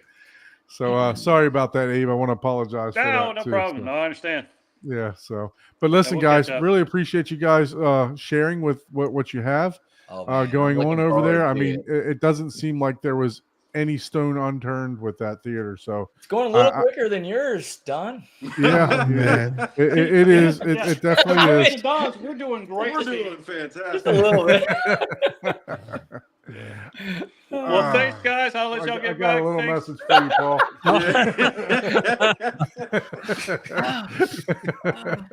I'm hurt. Still hurts. He's so hurt. All right, you guys All take right, care. guys. Take Thank care. you guys Hey. so much. Have a Yeah. good evening. Bye. Thank you. Bye-bye. Should have brought alcohol. I know, right? Not too the- late. The podcast / live stream where Paul gets drunker and drunker as it goes on. Yes, that is That's the exactly goal, what right? it is. Yep. By the That's end why of he the wants night- to cut off at 2 hours. He That's it. rewatched the 3-hour podcast and he was like, "Damn, I was slurring in that." Oh. one." Yeah, like God. it's like, dude, I'm on beer 12. He's like shaking. He's like, anybody know what year it is? exactly. sure. Like, Let's talk about a Naz. yeah. Exactly. Hey, but that's a perfect example, right? You never know who's watching these podcasts, Exactly. right? We Mhm. might not get 1 million views, but it's good to see that, the first time Abe was on here, he got a contract. Yeah, And now he's absolutely. building an amazing theater. So, And Yeah, it that's what doesn't this is take- all about. yep. And sometimes Yeah. it's the smaller, people that are like authentic, right? Because it's like, it's just it, right? It's like I don't have, and I get it. Once you get to a certain size, you kind of have to. If you're making money on something, you have to appease the people that are paying you, regardless. I mean, Right. this is life. It's like Yeah. I'm not telling my corporation or whatever like that's blah blah blah or whatever. We always bicker and banter about things, but that's just every job. But I'm Oh not yeah. just Yep. I'm not putting them on blast or anything like that. Yeah, but it's a perfect It's okay. segue to say, please like, share, subscribe. Yeah. Absolutely. The more you like and I just share, like the YouTube fact that- pushes this to more viewers. So Yeah. please do that and subscribe to all our channels. And Yeah, and Thank if you. you haven't subscribed to Brad's channel, he seems to be doing pretty well, but I'm sure he'll take some more subscribers Yeah. too. I mean, it would So- help if I uploaded more videos. Yeah, I looked you at- got to when you be brought up the thing- consistent. Yeah, when you brought up That's the the one thing, thing. and it said last upload 2 months ago, I was like, has it been that long? Time Yeah, flies by so it does. fast. Yeah, it does. It does. It It, really does. does. So Yeah, yeah, well, if you haven't subscribed to Brad's channel, Home Theater Gamer, just go ahead and give him some love. And as you can see, he does unboxings. he does has all the mini gaming stuff. DSP tutorials you need. Yeah. So. Yeah, and and there'll be updated tutorials coming soon for those, as well as multi-QX, which I've been kind of putting off because I have kind of bigger things planned for that. I kind of want to do an all-inclusive. Here are all of your options, and here's how to do each one type of thing for people that want that, and Yep. it's kind of cover all the bases with that there. And- You have a request for MSO. Yeah, I was gonna say, have you done an video. MSO video? So I have not, and there's a reason. I'll talk about that because I think MSO is a great tool. My room is small; it's 2 seats, can't really fit any more. The problem I've had with MSO is I've never been able to get consistent results with it, and it's to the point where like I'll run it and it all looks great. Right, all the math, like we'll just call it the mathematical part looks great. The frequency response measures amazing. When I sit down and listen, it sounds off. Yep. Something sounds Nope, wrong. I had the exact same experience. I've done it, and and I don't even remember what it was that I had to do. But yeah, I had it to where I literally had a half a dB swing from 120 to like 18 hertz and in every listening position. And I was like, Yeah. That seems a little I too was good like, to be true, "Shit." right? I was like, this sounds like shit. Like, what the hell? Yeah. And And I forgot what I had to do. I'll have to redo it again. MSO, long story short, if you're doing MSO, be ready to do a lot of measurements. a lot of measurements and a lot of following a guide, tutorials. And someone said Jeff Meary has a great guide. He actually calibrated a friend of mine's theater in Texas. He's a really good guy, very knowledgeable. I was like, I don't know if I want to spend the time on MSO for me to get results that are the same that I can get doing That it you can repeat. Yeah. that I can't repeat. Like I feel like I'm at a point where I can really grasp what I'm doing manually, and I can even the thing is if you want to experiment, that's cool, because like with REW and cross correlation time alignment and everything, now you can take multiple measurements across your listening area and then align those, and now you have all the measurements, because basically what you really need, like, you just need to measure this stuff once. If nothing changes in your system, you save those measurements, and now you could plug them into MSO if you've taken them properly with the right can't even think acoustic timing reference. You definitely need those because that's how it all kind of works. But yeah, like I've never been able to figure out why I can't get good results from MSO. And it always seems to be like, for my system, at least in this room, it seems to be weighted heavily to the right side, even though everything is level matched perfectly. It seems to really dominate the right side, and it feels like there's less. I don't know. It's just like an imbalance there that I don't get when I do a manual calibration. So something is being like kind of boosted or changed on the on somewhere that it's just causing this kind of weird. Like, 'cause you shouldn't be able to localize bass, but it definitely sounds like the right side of the room is louder than the left side, like the left seat. It's so strange. And then I'm trying to figure out how can I put my house curve in there. You know, it's like there's so many things that I'm like, okay, I could do this myself in less time. You know, there are other. I'm sure you guys have heard of like obsessive compulsive audiophile. Yeah. So like he's got a bunch of really awesome tutorials, and I get stuff all the time that asks basically questions that like, why would you do all this stuff manually if you could just use his script and do it? And it's like, well, where's the fun in that? Like I like learning about this stuff, and the only way I learn is by doing. Yep. And I think that that tool is great, but it's kind of like, okay, like I still want to get in and do all this stuff myself because I enjoy it. Yeah. Right. It's kind of like, why would I?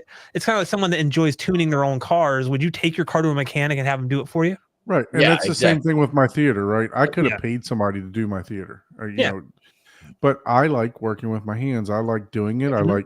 I like getting in there and actually working. I actually, just because I'm to a point now to where I want the theater done, I actually had a handyman come over the other day and talk to me about covering up my windows, you know, what process he would do. And also, I'm going to put a solid core door in the back of the theater. Yeah. So I just wanted to pick his brain about, because I'm going to do fabric wall. So I want the door to actually be flush with the back wall. And in order to do that, you have to have special hinges and stuff like that for it to pop out right. The door has to be beveled a certain way so that it'll hit the stop. You know, there's a bunch of stuff that I didn't know about, you know, with doors, and he was educating me with the doors, you know, and it was like, I'm thinking I'm just going to buy a cased in door and hang it, you know, a solid core door, but there's a lot of engineering going in with that. Yep. You know, so yeah, I know exactly what you're saying, because like I said, I like to do that type of stuff. And if you like to dig in and learn about something, and you know, you want to do it. And that's exactly why it took me as long as it did to do my theater. So because I you know, I wanted to do it myself, right? So I enjoy it. You learned a lot, Doc. All your frenemies out there. Yeah, I got my frenemies out there, Mr. Rich. It's okay. Yep. We love Rich. He's cool. Across the pond, man. Right. That's all right. I got my snipers coming down there to Jamaica. Well, like you, Don, though, we bought the house we're in 2022, and prior to this, I didn't have a dedicated room, and this was part of like why I talked to my wife, and it was on her mind before it was on mine. Believe it or not, is like we should have a dedicated room. Like, this is what you're doing on YouTube. This is like one of your passions. This is really what, you know, what you like to do.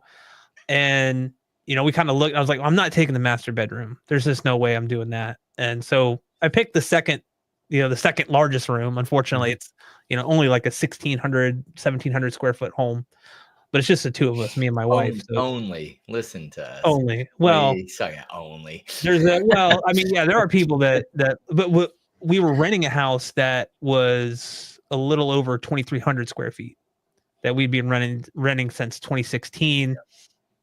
Owner decided to sell. He had never raised our rent or anything, so we were in for a shock when he like looking at the market. We're like, holy crap! Yeah, what the heck? Wow, we're paying $1,300 a month, and now this house is 2,600. So, no, we ended up buying a house and moved in. And I'll be honest, I'm 41 years old. I had never painted a room before we bought this house, and I painted the room by watching YouTube tutorials thinking, I'm gonna be able to do this. This is fine. I'm such a perfectionist and I have OCD. It Mhm. was not fine. It was not fun. I'm like, this is the worst. That is the single reason I did not follow. My dad was construction, and that's Yeah. one of the single most reasons why I did not follow in that work, because a guy like me that's very particular, there's Yeah. no money to be made. It's like, oh, that's a Yeah. that's a 1/32 off. No, you Yeah, ain't no, making no. money if you're Yeah. worried about that. And you want to talk about particular? When Abe was helping me measure my room out to put it in CAD, we were down to the 32nd of an inch See, that's measuring what I'm saying. everything. That's Wow. what I'm That's saying. how particular we Like, were. Wow. That's Yeah, that's precise. Yeah. I can live with a I'm few not that crooked lines, precise. man. I don't stress myself that much. we were. It may have been no. It was the 16th of an inch is where we were. Okay. Well, that's how far down we were. Still, But that's still, that's the That's putting in crazy. That's CAD. OCD level. and so that's like MSO, right? MSO, I love that tool.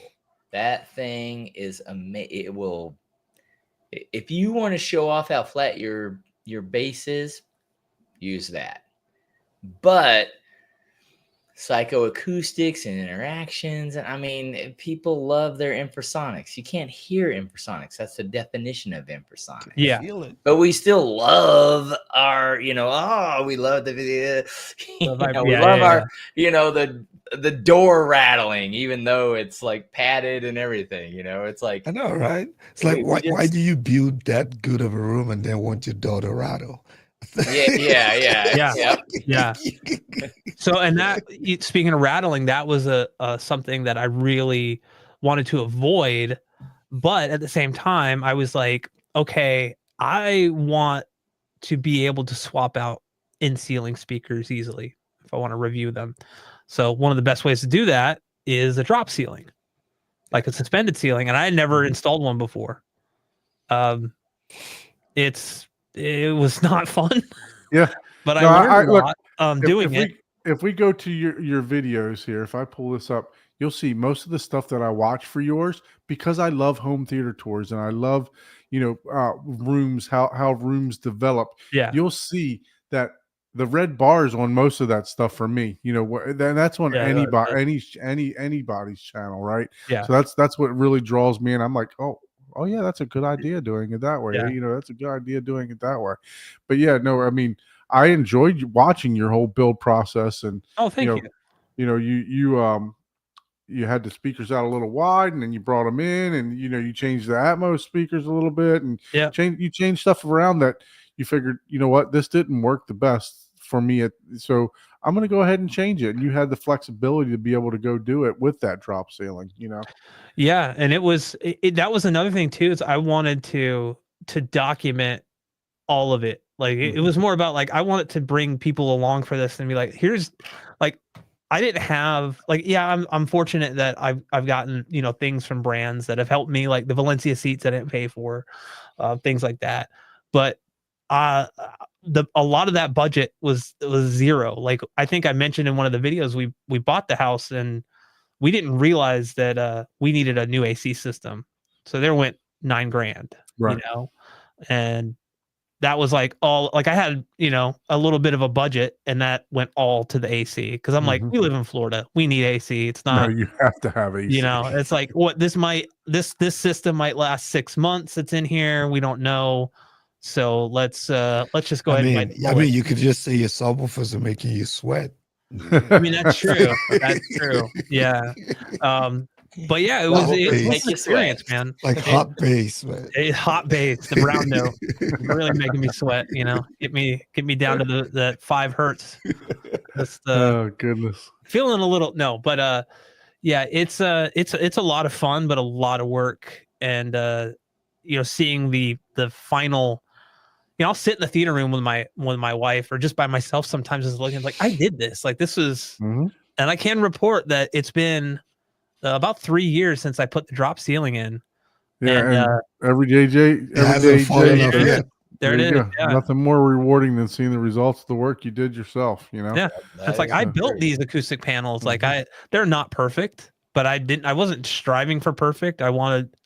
This is also the first time I've ever acoustically treated a room.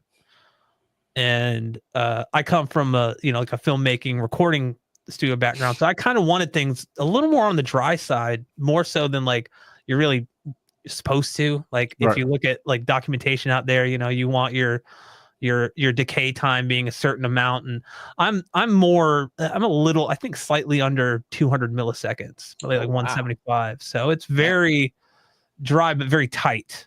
Yeah.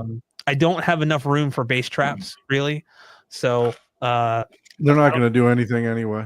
yeah, I mean it's a small room with 4 subs. Right. Yeah, I think I have extension down to around 12 hertz in the room. You're not stopping a 12 hertz, wave. Yeah. Yeah. So Yeah. they're not doing anything for Not you. 12 hertz. Yeah. Yeah. Yeah, No. you could Bass traps you are could just more pay for plenty the- of money for yeah. that Right, stuff. right. You But know, I mean the goal wasn't to 200 make and it. below or Mhm. 500. Yeah. But the goal was to just to make it as best as I could on the very limited budget I had. I think probably had a budget of around $300 or $400, right? Which is not a lot when we're talking about converting a theater spare build. bedroom. Yeah. Not Yeah. including the equipment, right? Like I was just like using all the equipment I already had. I was like, okay, the paint's going to be this much. The wood. Shit, for I spent $200 just on Sherwin-Williams paint. yeah. You I know? think I bought a couple of You cans. should have gone with the Home Depot, right? Sure, William And- is not cheap. Yeah. Well, this is I also like I wanted black, so like the room is like a dark blue, and we'll go over there in a bit to look at it. But like it's like a dark gray blue gray, and the trim is all black, and the ceiling tiles are black as well. But I didn't buy them black. I painted them black because they were a third of the cost if I bought them white and then painted them black. So I'm like, I'm not. Gotta save your pennies the way Yeah. the most But I'll be way honest. that you can. I should have just saved up and got them. It was I would never want to do that again. I saved a lot of money, but I definitely spent the time. So painting those. did you roll them, or did you have like a sprayer, like a Sprayer, Wagner sprayer? But they needed Yeah. about 2 or 3 coats. Okay. Yeah, yeah, well, even my black ceiling that I painted with tricorn black, Yeah. I had to go over it like 4 times. Yeah. So Yeah. It's.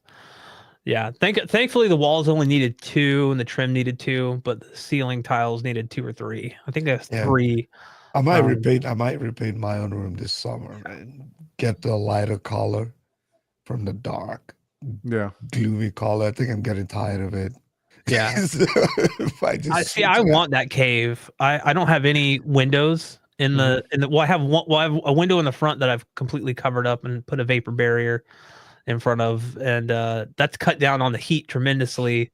Yeah. There's no split. There's no like dedicated AC unit for the room. It's just the house AC. The There's house no AC. there's no dampers or anything. We don't have any controllable zones. I did install a it's called a room-to-room fan. So like there is an exhaust because I found that there was just no place for the heat to go. Mm. So I put a exhaust in the upper if you're sitting in like towards the screen or towards the TV in the upper right hand corner, there's an exhaust there. And it's just a little like 8-inch fan, 10-inch fan. Sometimes you can put AC Infinity, which people know. Yeah. Mhm. Cooling. The AV stuff is whatever. That's the thingness. They're into commercial stuff. You can get booster fans. Yeah. That you can put, and a lot of people put them on the AC side. But honestly, if you put them on the return side, it helps because that's where it's sucking all the heat or the humidity out of the room. And they're the pretty problem is quiet. there's no return in the room. I haven't added a return, so it's literally a spare bedroom that's sealed. There should always be a return in every room. If not, you can't seal. Like you have to rely on. Yeah, and it depends on the room, right? 'Cause, Right. yeah, you can have rooms without them, but that means you're door entry is like 2 inches tall, or So like, are you referring to something like That's this? that. That's exactly the thing that I put. Yep. The only thing I want to do is paint the it's white and it just sticks out like a sore thumb. I just recently installed that, and so the wire is still hanging down. I need to run it through the wall. I haven't done Oh, that so yet. you added that to Yeah. do your return because you're So doing basically, air, So it just blows air to another blowing room. air to another room. So that the has room a on the return. outside is the basically where the front door is. Okay.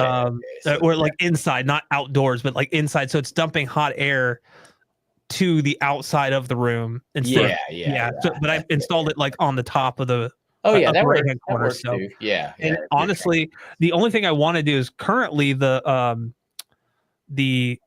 AC vent is in the rear of the room.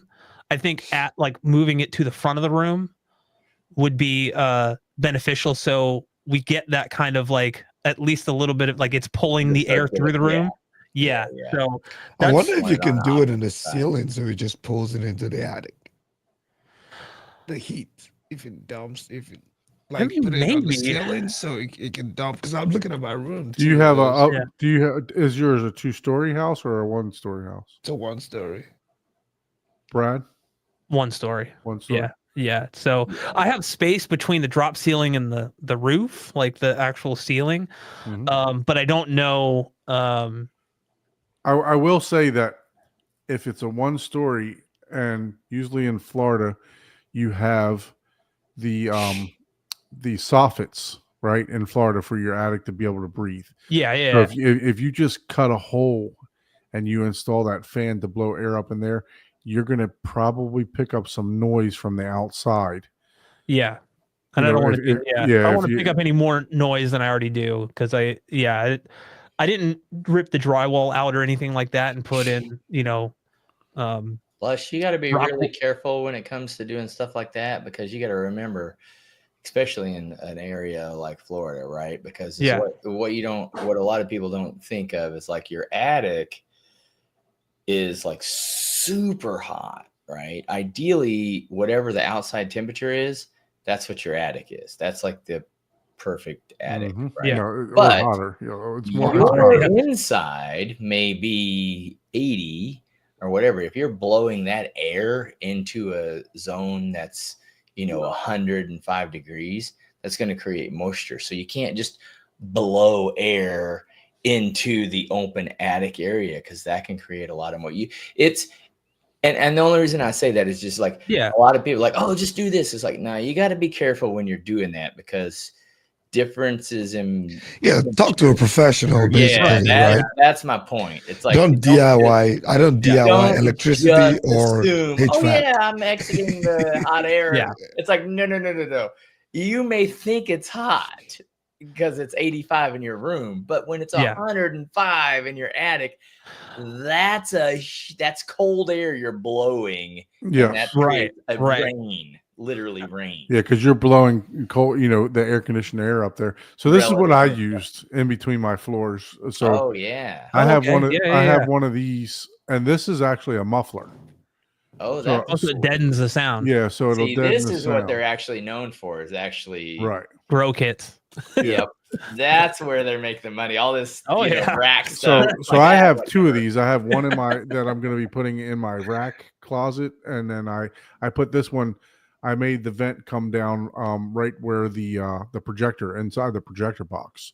So yeah, so I just and I have it venting between. I put it like I added some extended duct here, like Yeah.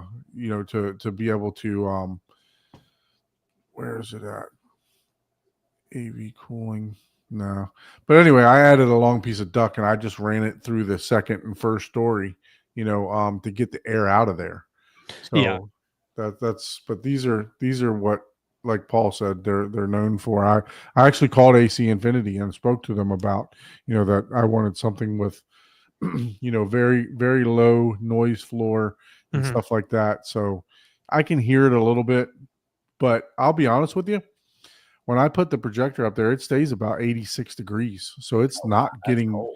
it's Super- not yeah, getting that's hot at all. cold, So bro. I've not even turned this thing on yet. Wow. So Hmm. Yeah. So that could be an option too for you. Yeah. Yeah. Brad, so. Yeah. I mean, there's there was the mini split route that I was looking at eventually, or Mhm. I had a mini split company reach out to me, but then I started looking at I have to get a professional to come and install a thing on the side, because I could probably do everything else myself. I'm pretty Yeah, you got to have conduit and stuff over there. yeah. And so I'm like, it's on literally the panel is on the opposite side of the house. So Mine too. yeah. So but I will say adding that little cheap $100 fan to the mix and having exhaust, I normally keep it on 2 or 3, which is relatively low. Can't really hear it. It keeps the room pretty much the same degrees as the rest of the house. So Nice.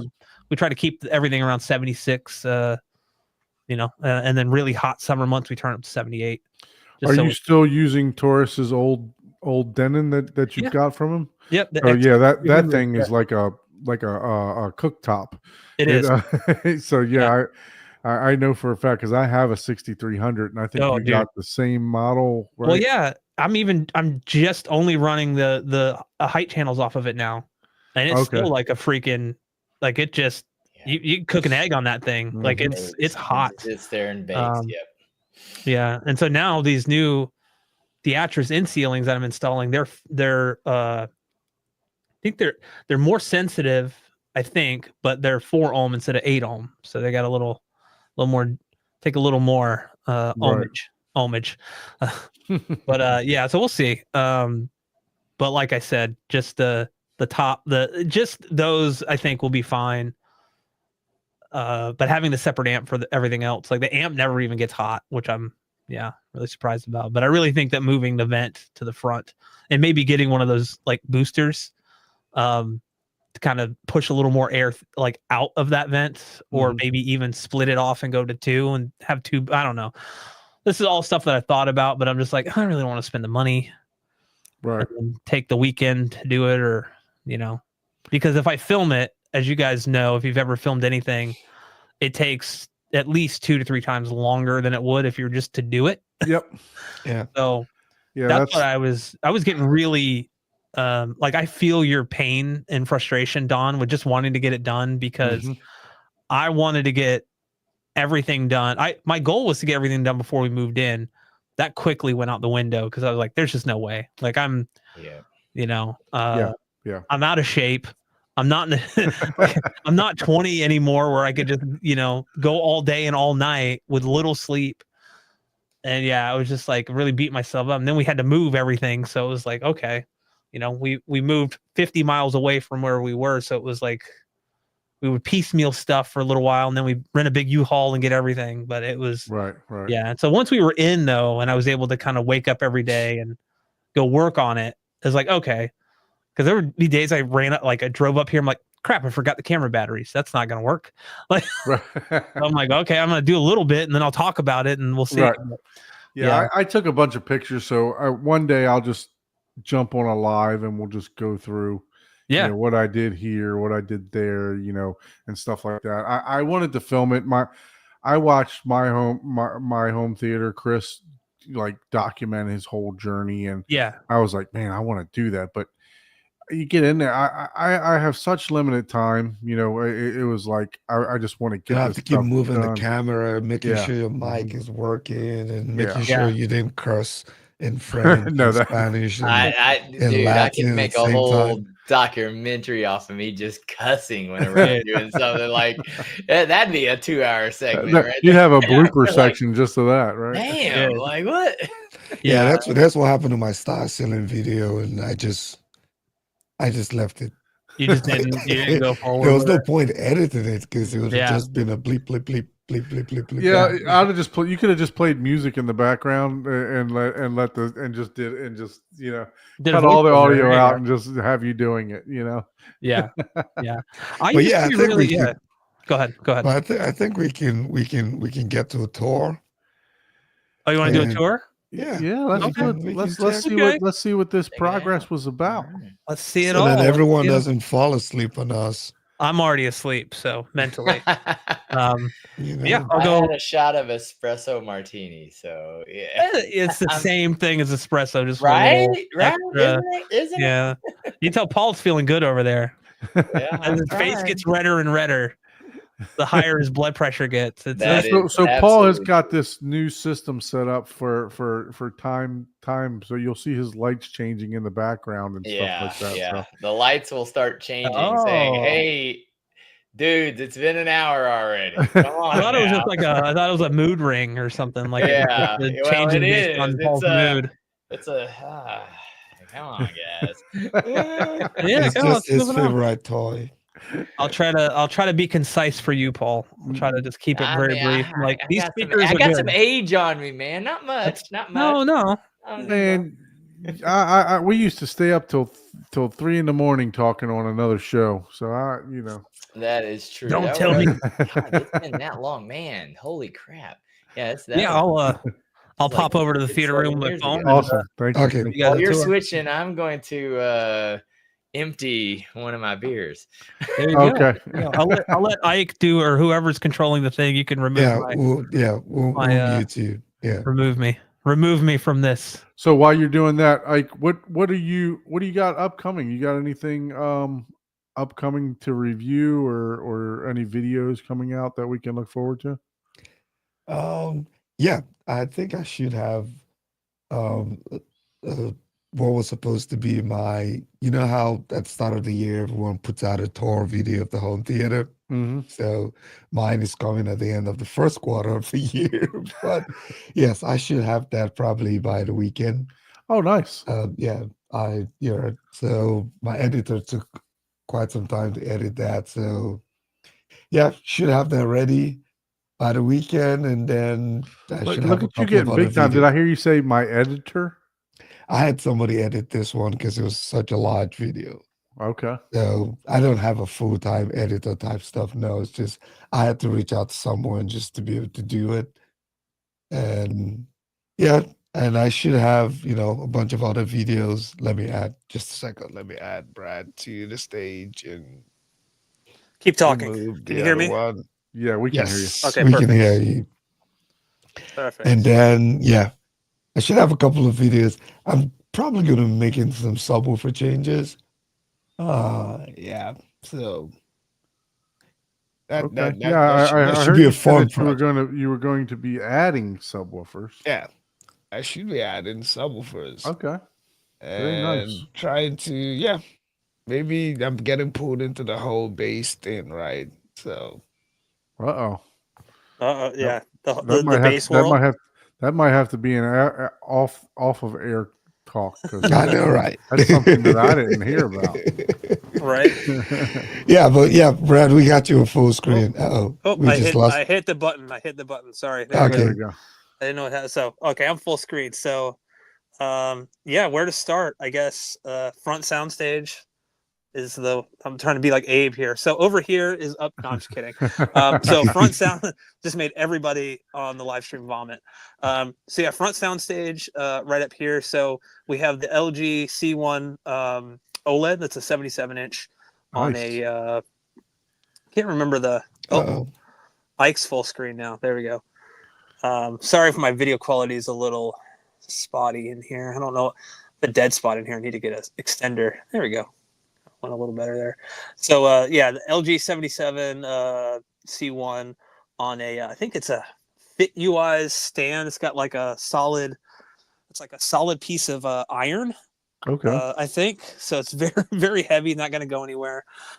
Originally, I had like a entertainment stand up here with the LG on it, and the problem is I couldn't fit like a center channel below it, other than like a little one in a cubby.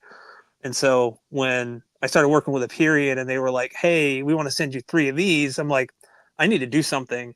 And I also just wasn't happy with kind of like the whole front soundstage experience. In general, like the center channel was super low. Like if you see where the woofers are, the speaker was a little lower than that. So it just really like ruined the front soundstage, the front image. And this is much better. Like I said, it's not perfect. It's just, I don't have a projector or anything in this room. And I'll talk about that in a second. but it's not perfect. But they're very, very close together in tweeter height. Like if you look, the tweeter's there, and then we got the tweeter there, so Right. they're within about 7 inches of each other. So yeah, we have that. So these are the Aperion Audio Theatris T65s. The two stands on the left and right are Aperion's stands. I can't remember the model name, but they're all wood. These are kind of expensive. I think they're about $300 or $400 each for the stands. Wow.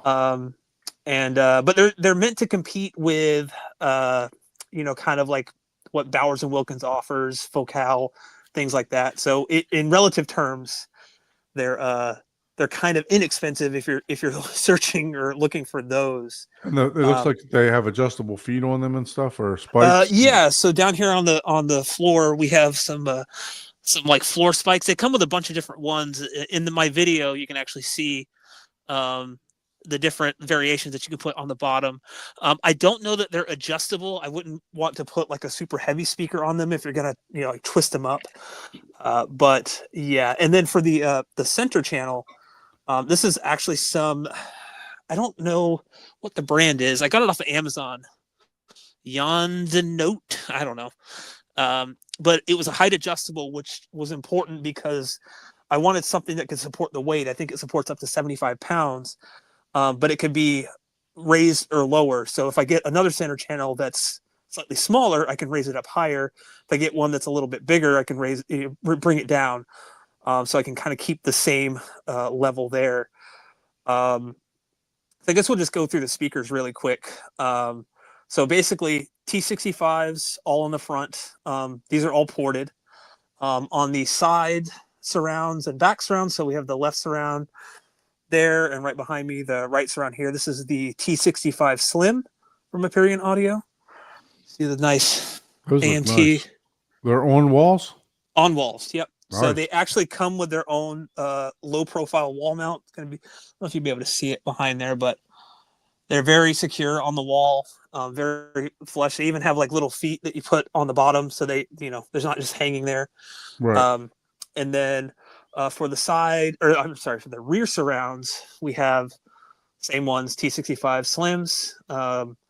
Again, I still need to like put a cable channel there, and that was a little special one. I had to actually like drill through the bifold doors and mount it that way to get the right angle here on the rear.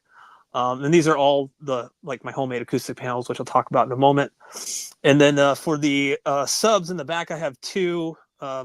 Forgive the other mess over here. This is what being a YouTuber is about. So I have the PB3000 here, and then PB4000 there. These are actually all running in sealed mode. As you can imagine, in this room, it's relatively small. Ported was a little. I've ran ported for a while. I started going over to sealed, just kind of experimenting, and really liked how it sounded.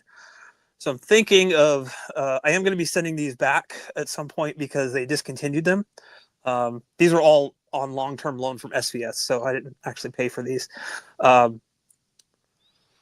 what? Johnny asked, "What's the dimensions of your room?" So you're looking at 11 and a half. I want to say this way, 11 and a half by 12 and a half this way. So like 11 and a half by 12 and a half. And I think it has, it's like 8-foot ceilings, but with the drop ceiling, it's like 7-9. Okay. It's a vaulted ceiling up there. So there's, which I'm not going to get up on the ceiling, like above the drop ceiling there, but Right.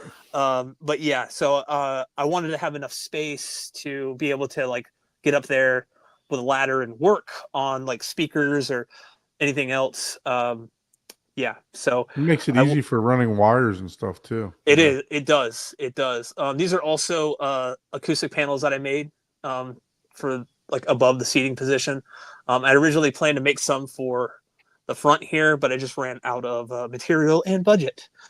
So yeah, we can go over those real quick too, because these are just, I watched a tutorial on how to make these, bought the wood, bought the rock wool, bought the weed killer fabric that you put in between, and then this is just some I can't remember what the name of this fabric is, but I got it from Joann's, and it's breathable and acoustically transparent, so it does a really good job of like cutting down on unwanted reflections in this room. If you notice though, I did have one here, a little hook, but I had to install that speaker, so try to figure out, might try to make a diffuser and put there, just because I've never made one. So I don't have any diffusion in this room. That's another thing. I might look at making them and documenting that on a video, but yeah, that's a whole other thing. So low to high says, why is he running the subs in sealed mode? Why are you running them in sealed mode? Well, I was doing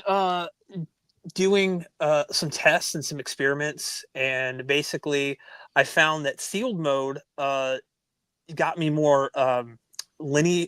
How do I say this? So while the ported mode went down a little bit lower, I was getting some slight port chuffing, and so I was like, let me check out sealed mode.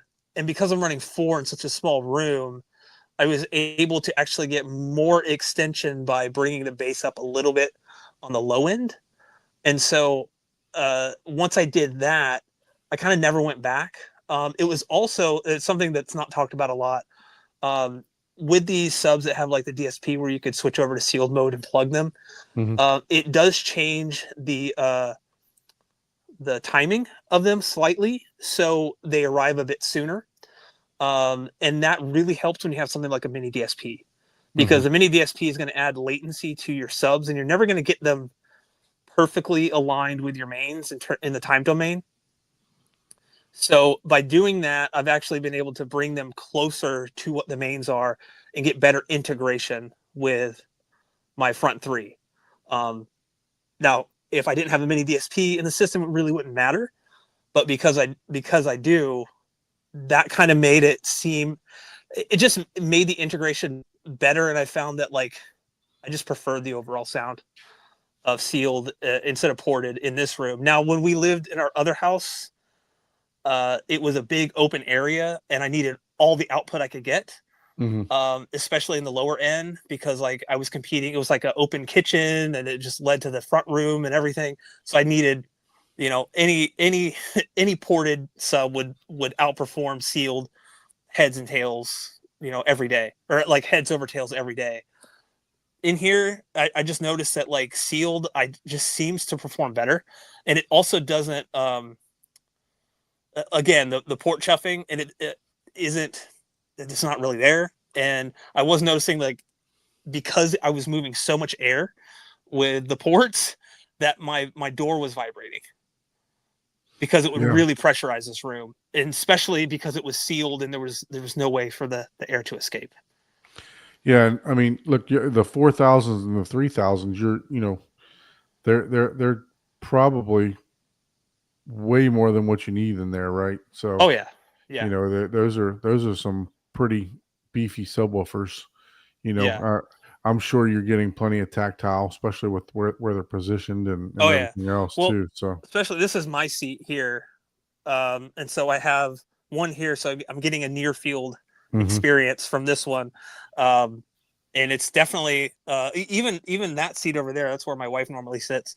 Is you still get the tactile response quite a bit. And these are the Valencia Tuscany Ultimate Luxury Editions. They're good. They're fine. I actually had the controller die on this one just about a month ago, and it stopped working. So they sent me a new one, then I just swapped it in for that. Oh, nice. Yeah. That was kind of like, it just happened. Basically, they told me, well, don't charge your phone with it. And I'm like, well, what? Shouldn't you put a disclaimer somewhere to not do that? So yeah, don't charge your phone on your Valencia theater seats. Yeah, I was using the charger on my Seatcrafts the other day, but I have heard that that charging the phone can cause problems on multiple seats, not just Valencia. So, well, I think a lot of it has to do with the controller itself just being cheaply made, not the highest quality. So But yeah, Yeah, I mean, and the phones now require so much, Oh, yeah. you know, they require So so much much juice. wattage and stuff now, So yeah, one point that Andy said is that you do have diffusion. All the stuff that's in the room acts as diffusion, so you do have some diffusion in there. there you go. Yeah, I'd have to agree with him on that too. yeah. So, oh yeah, and real quick, I'll point out the you can see here. So we have Okay. it 76 in here. I need to run this wire through the wall and paint that cover black. But other than that, yeah, this is an in-wall wire. It'll probably just run up into the drop So ceiling. you have it expelling air into a different room, just an Yeah, so empty room. this is going out, but I can reverse it if I ever wanted to bring air in. Okay. And it's, you don't have to take it apart or anything. There's literally a button where it will reverse the fan. Like it'll stop the fan and then start going Reverse. the opposite direction. Yeah. A lot of people, when I first like did everything in the room, asked me why I didn't put the wires in the walls. I didn't have the budget. Basically, I didn't have the budget to buy new speaker wire because I had a ton of speaker wire. Mm-hmm. And so I kind of looked, and I guess technically it's not to code running speaker wire through a drop ceiling. Cool. But I don't have any of the wires running through an actual wall, although they are going above the drop ceiling. So I probably, whatever. Yeah, no, I look, just- I have a bunch of, because I had kind of like your old theater, I had an open type of system set up in my living room before Yeah. I started building mine, and I bought all the SVS wire, so I have tons of SVS speaker wire just laying around now. That's so it. Yeah. So you got I it really laying around, wanted, man. yeah, I really wanted to use it, but I didn't want to run it in wall like you said because it's not Yeah. fire rated and stuff like that. So Yeah. So Technically, back. if you're not running from room to room, you're not breaking code. Okay. So, because the idea of the rating is you don't want speaker wire or any kind of wire to be like a fuse and go from room to room. Right.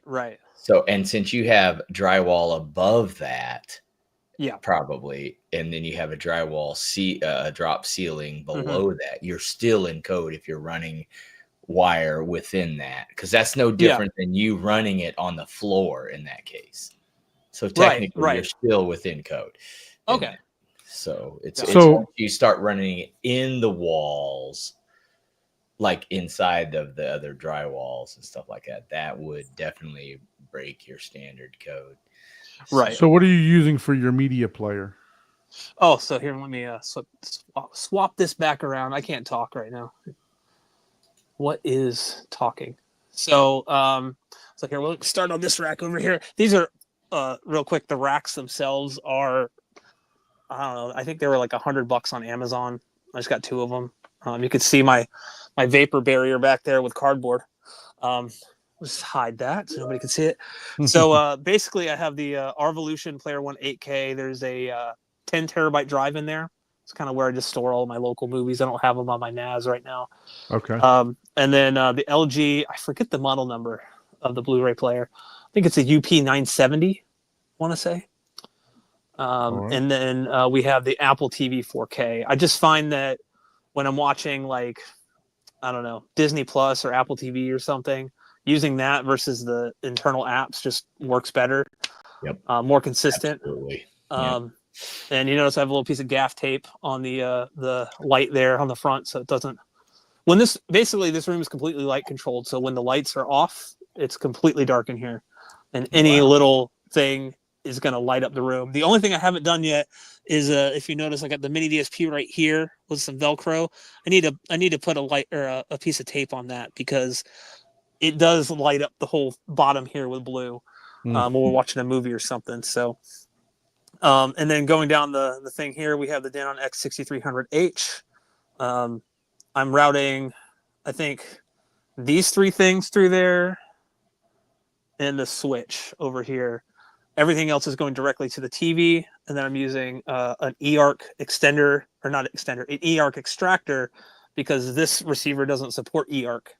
Right. So I'm using an extractor to extract basically Dolby Atmos and linear PCM to this separately. So I get, I can do 4K 120 or whatever VRR and all that stuff on the TV for games, and still get like lossless audio, uncompressed audio. And then this is the Aperion Audio Energy 7 amplifier, 7-channel amp. I can't remember the specs off the top of my head. Ike, you may want to look that up. I can't remember. But I'm using this to drive all of 7 bed channel speakers. And then the Denon is used to power the height channels. And like I said, I'm using Odyssey Multi-Q X through my PC. But I did all of the calibration manually myself through REW. And then move over here. We have the Sofa Baton little hub here. 270 watts, 4 ohms Okay, perfect. per Perfect. channel. That's awesome. Yeah, that's right. That sounds about right. I don't know why I went British. I did. It's fine. Why? Hey, right, mate. So now I'm going more Australian. You just got to go lower. You know what I mean? So yeah, we have the Sofa Baton little hub there. I'm doing a review on that. It's okay. It's got some issues. Then Nintendo Switch, which it's out. Is that the new one or the No, old one? this is the old. It better not be the new one. Nintendo is gonna Yeah. sue the hell out of you. Hey, look, I got connections. All right. No, this is just a Switch dock. I can't tell you the last time I played the Switch. It's just been in our bedroom, hooked up to that TV, and yeah, I don't know the last time I even turned it on. Same with the Series X. Can't remember the last time I turned that on. Oh, I didn't even know what the hell that was. Yeah, that's a little Xbox, man. little refrigerator. No, I and got then the one PS sitting in the box still. Poor Xbox. I just put mine in the box too. There you go. I It's never sitting out, opened so I mine. don't- Yeah. So the PlayStation gets a little more use than the Xbox, but still not a lot. But as this is where I do all the gaming, most of the gaming. This is the Silverstone Grandia 11 PC case. I did a video about it. Yeah, I mean, I'm not running super high end stuff. I don't have like a 4090 or 5090. It's a Ryzen 5800X 3D CPU with a 4070 Super, and yeah, 32 gigs of RAM. I don't know what. I mean, it runs everything that I want it to run at relatively decent frame rates at 4K. I like the fact of what they've done in the past couple of years. I used to be a big time gamer playing Xbox and stuff like that. And the past couple of years, I love the fact that they've made a lot of these games cross platform. Yes. So you can play on computer, Xbox, whatever you have to play. It's awesome. Yeah, I'll play with my friends on the PlayStation. Like we'll play Helldivers, and they'll be on the PlayStation, and I'll be on the PC, and like we can both play together and chat and everything, and it's great.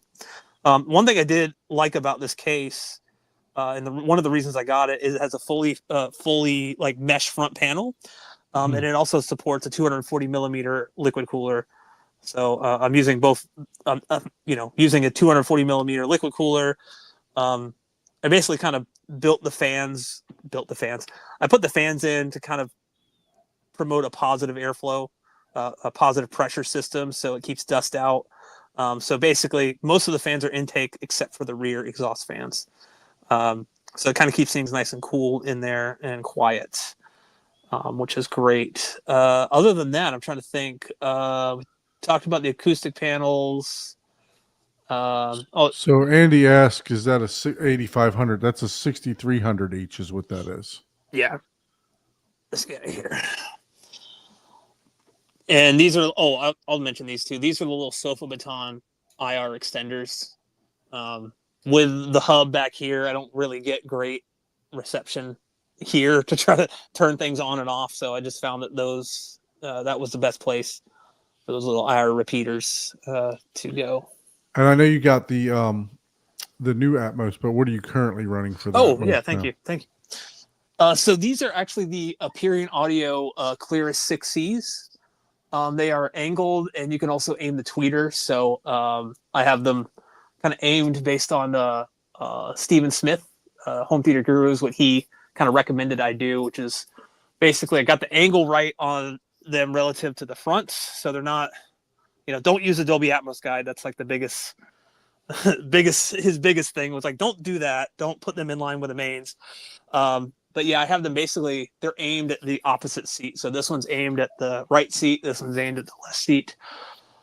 And then, So they yeah, cross same with each other. Yeah. yep, same with the rears. It's a small room. So, I also didn't want to really put these any higher. I just wanted the tweeter to clear the back of the seats because I didn't want any smearing with the height channels. So what's That's the distance between your rears there, like tweeter to tweeter? Here? Yeah. I honestly can't remember the 5 exact foot? amount, but just it's hard to 30. tell here. It's 30 degrees from. So like basically there's 15 feet or 15 degrees here, 15 degrees there. Okay. And this is based off of Anthony Gramani's recommendation to place them 30 degrees apart. Yeah, he definitely does like to put the rears a lot closer together. Yeah, I mean, most. technically, I think these would be close. These should be closer, but I have a big, like the door trim or the trim here for the bifold doors that I couldn't really push it any further there. So, yeah, and I have all the cables for the rears and stuff running through this like cable channel here. So it's kind of like, other than that, I need to put a cable channel there and paint it and take care of that. But that should pretty much clean up, all the wires. I kind of like the idea of not seeing many wires at all. I don't mind seeing the cable channels, Right. And what I always say to people is like, because you're gonna get like anyone who does this, you're gonna get comments from people that have ideas that either gonna be like, we should have done this, you should have done that. It's like, well, yes. But at the end of the day, it's like, it's my theater and I have to live with it, and it's like, I know kind of what I want. And as long as like running in-wall speaker cables is not going to increase the performance of the speakers. By doing this, Correct. I kind of saved myself some time because another reason I didn't run them in-wall is there are fire break. Yeah. It literally between each of the studs. So I would have had to drill through them. And I'm like, fuck that. I'm sorry. You're okay. Screw that. Sorry. Yeah. Yeah, that's a lot of work.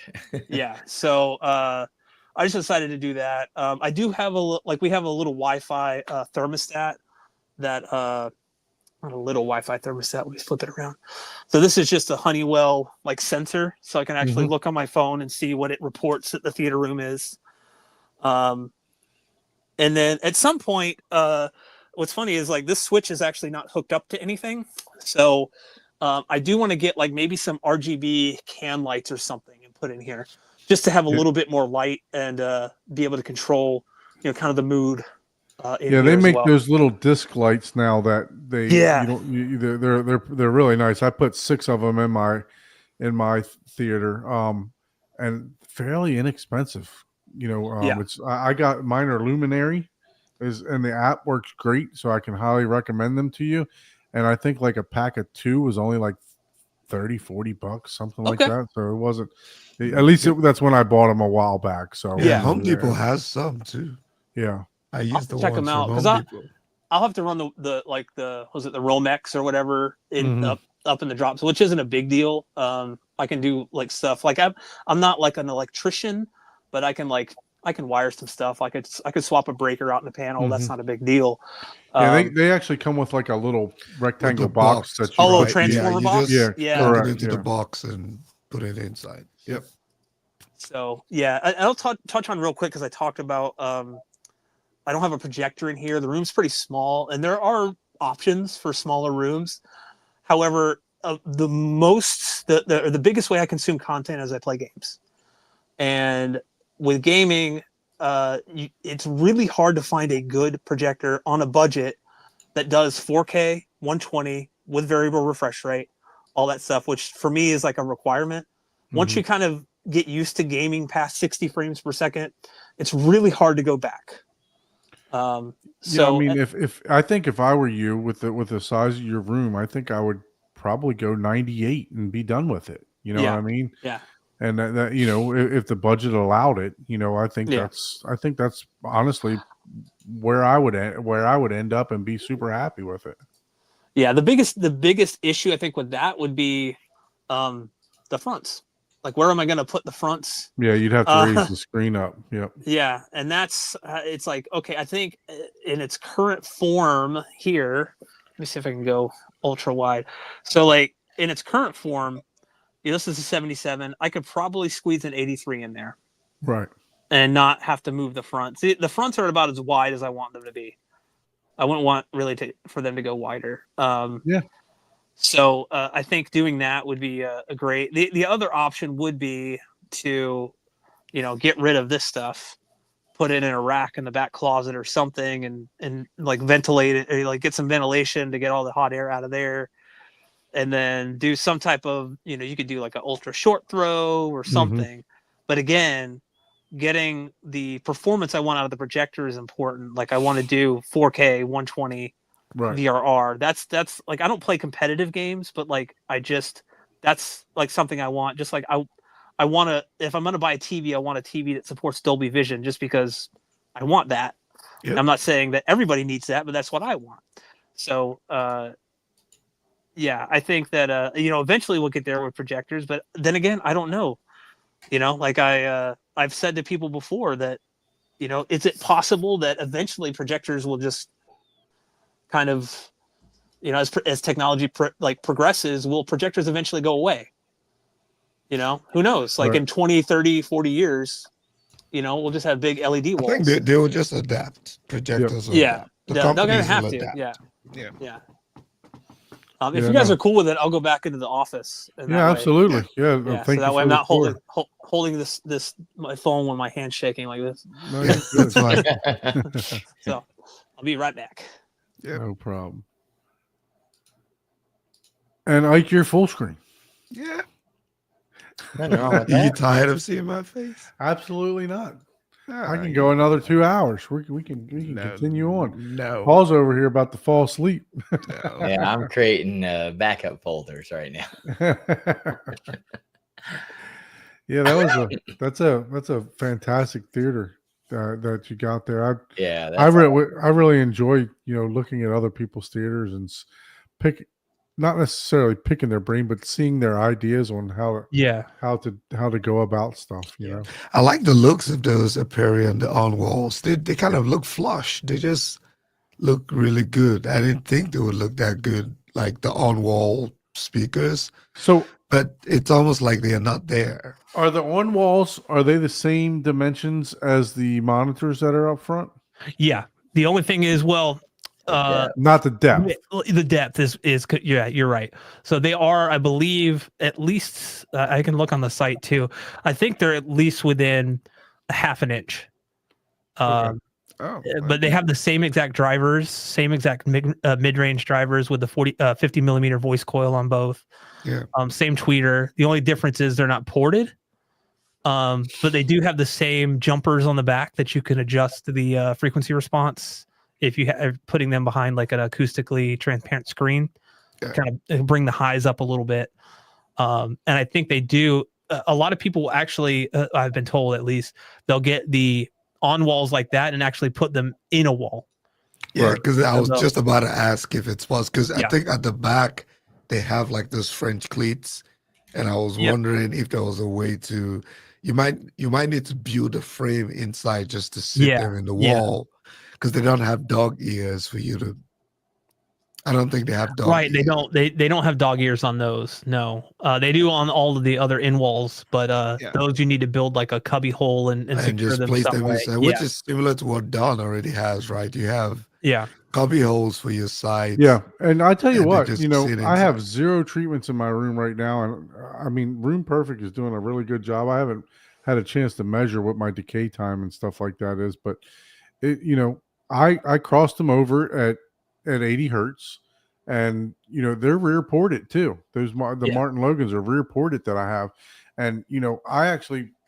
I haven't put any treatments behind them or in the cubby hole or anything like that.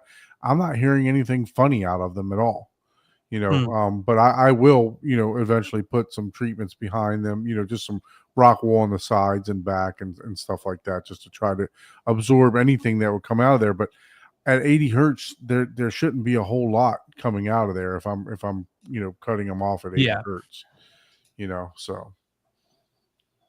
But yeah, I made I set up two sets of side surrounds, one for the front row, one for the back row. Okay.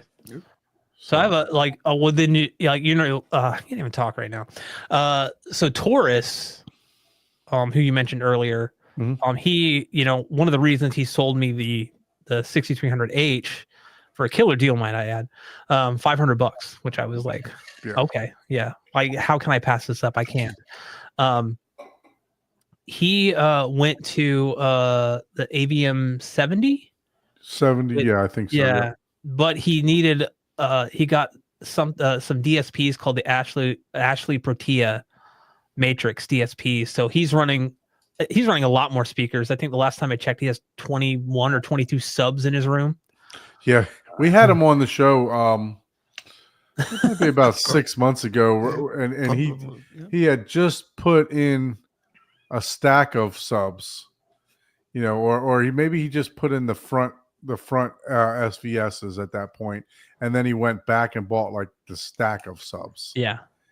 So yeah, he's I talked to Tor. I haven't spoken to him for a while. I actually reminded myself I need to reach out to him. Hope he's doing well. But do you still frequent the show? I haven't listened for the past couple of episodes. I the last time I was on, I couldn't tell you. I just got so busy. I think it was probably maybe December, maybe January. So just got kind of busy, and I might have been earlier than that. But yeah, no, I mean, we still talk occasionally. We haven't gamed a lot here recently. He's kind of doing his own thing, and I've kind of gone over to single player mostly. But I do play with my in-laws that I built computers for. We all got onto like a Helldivers thing, and then that kind of led into playing some other games like Split Fiction and Strange Brigade and just kind of fun things that I don't like Split Fiction. I think I only saw one gameplay of it. It is literally one of the best co-op games I've ever played. Wow. It is. The downside is it's 2-player only. Like, you can't play it by yourself and you can't play it with more people. But it is, they really struck a good balance in that game with the amount of kind of shifting between sci-fi and fantasy, worlds, right? Yeah. So you get like a little palate cleanser, and then you go back and you're like, it's just I've not come to a level in that game yet, and I've played it with both my brother-in-law, my sister-in-law, and my wife. I've not come to a point in that game yet where nothing works properly. It all just is so tight and like very well thought out, and I'm like, see, we need more games like this. Yeah, like, I mean, usually you're the beta tester, right? Yeah. Normally, you buy a game and okay, well, first 6 months, I'm not going to really maybe have a good time with it. They're going to need some patches and patches O'Houlihan. Sorry, just dodgeball reference. But yeah, it's an excellent game. If you have someone to play with, if you don't, well, then I'm sorry. You can't play it at all. You can look at it. You can watch somebody play it. Actually, they have what's really cool about this game, and one of their other games called It Takes Two, is if you buy it, they have on every console that it's available on something called the Friend Pass, and basically that just allows another person, a friend of yours, to download the game for free and play it with you. They don't have to pay anything, so you pay for it. Because you need somebody to play with. Yeah, you can't play it by yourself, right? So I bought it because my wife and I were looking forward to it, and then I told my brother-in-law about it, and he's like, "Oh man, I might have to look into that." I was like, "Well, hey, if you want to play it, just go on Steam and download the Split Fiction Friend Pass." Yeah, and he's like, "What's that?" And I was like, "It's basically the game, but like I have to host it, but you can play it for free, like with me." And he liked it so much that he bought a copy so he could play with his son and his wife. Oh, that's cool. So let's stay on the game subject here, Brad. Sure. I can tell you, I love the hell out of Portals. Oh yes, that was like yeah. Is there any other games out there like that you know of? Well, it's really hard to top Portal 2 in terms of what it does Mhm. with its story and the way it lays its puzzles out and the way it keeps you engaged. There are not a whole lot of puzzle games like that out there that I've found, at least. Okay. There are games that are more, they call them, I guess they used to call them casual. They kind of call them cozy now. But they're like cozy puzzle games where like you can't die or anything. There's one called that I play a lot called I'm going to butcher the name. It's called Zing or Xing, or it's The Land Beyond. It's on Steam, it's on PlayStation. I don't know if it's on Xbox, but it's a great, just kind of leisurely puzzle game that I really like. But I don't know of anyone that uses portals like that. That's a good question. Because see, I love a good puzzle game, even me something too. like a side scroller, like an indie. Because there's a lot of indie games out there that are really, really good puzzle games. Maquette was a good one. There was one. Why can't I think of it right now? Braid from way back in the day. Yeah, that's it. This is a relatively old game too. A lot of these are older, which honestly doesn't make them bad. They're just, they're older. Means you can get them for cheap too. I think I got that on PC for about $4 or $5. Oh wow. Wow. So Yeah. yeah. So that's also why I tend to stick to PC gaming. Is I'm cheaper options out there. I mean, paying $70 for a game is when you're not sure you're gonna like it is That's yeah. the problem. But And I just like my old classic games, Age of Empires, Commandos, and just simple I mean, nowadays simple people games are that don't make playing, me like, think too much. 3 Yeah. different games, Fortnite or See, I don't do any of that. Minecraft. I do Minecraft and with that's my niece. it. It's like, Yeah. It's Yeah, a way. see- Minecraft is great because my niece she's 12. what's the And- unicorn thingy or whatever that they're talking about now or something? Unicorn thingy. There's some sort of Minecraft thing. Oh, the chicken jockey. Oh, chicken jockey. That's the one where everyone's going crazy in the theater when he shows up, and then they're throwing popcorn and ripping holes in screens, and police are called and stuff. And is Yeah. that what that is? Now I'm lost. yeah, I don't. I heard about it and I was like, hi. Is this like a Pokemon Go thing? I don't know.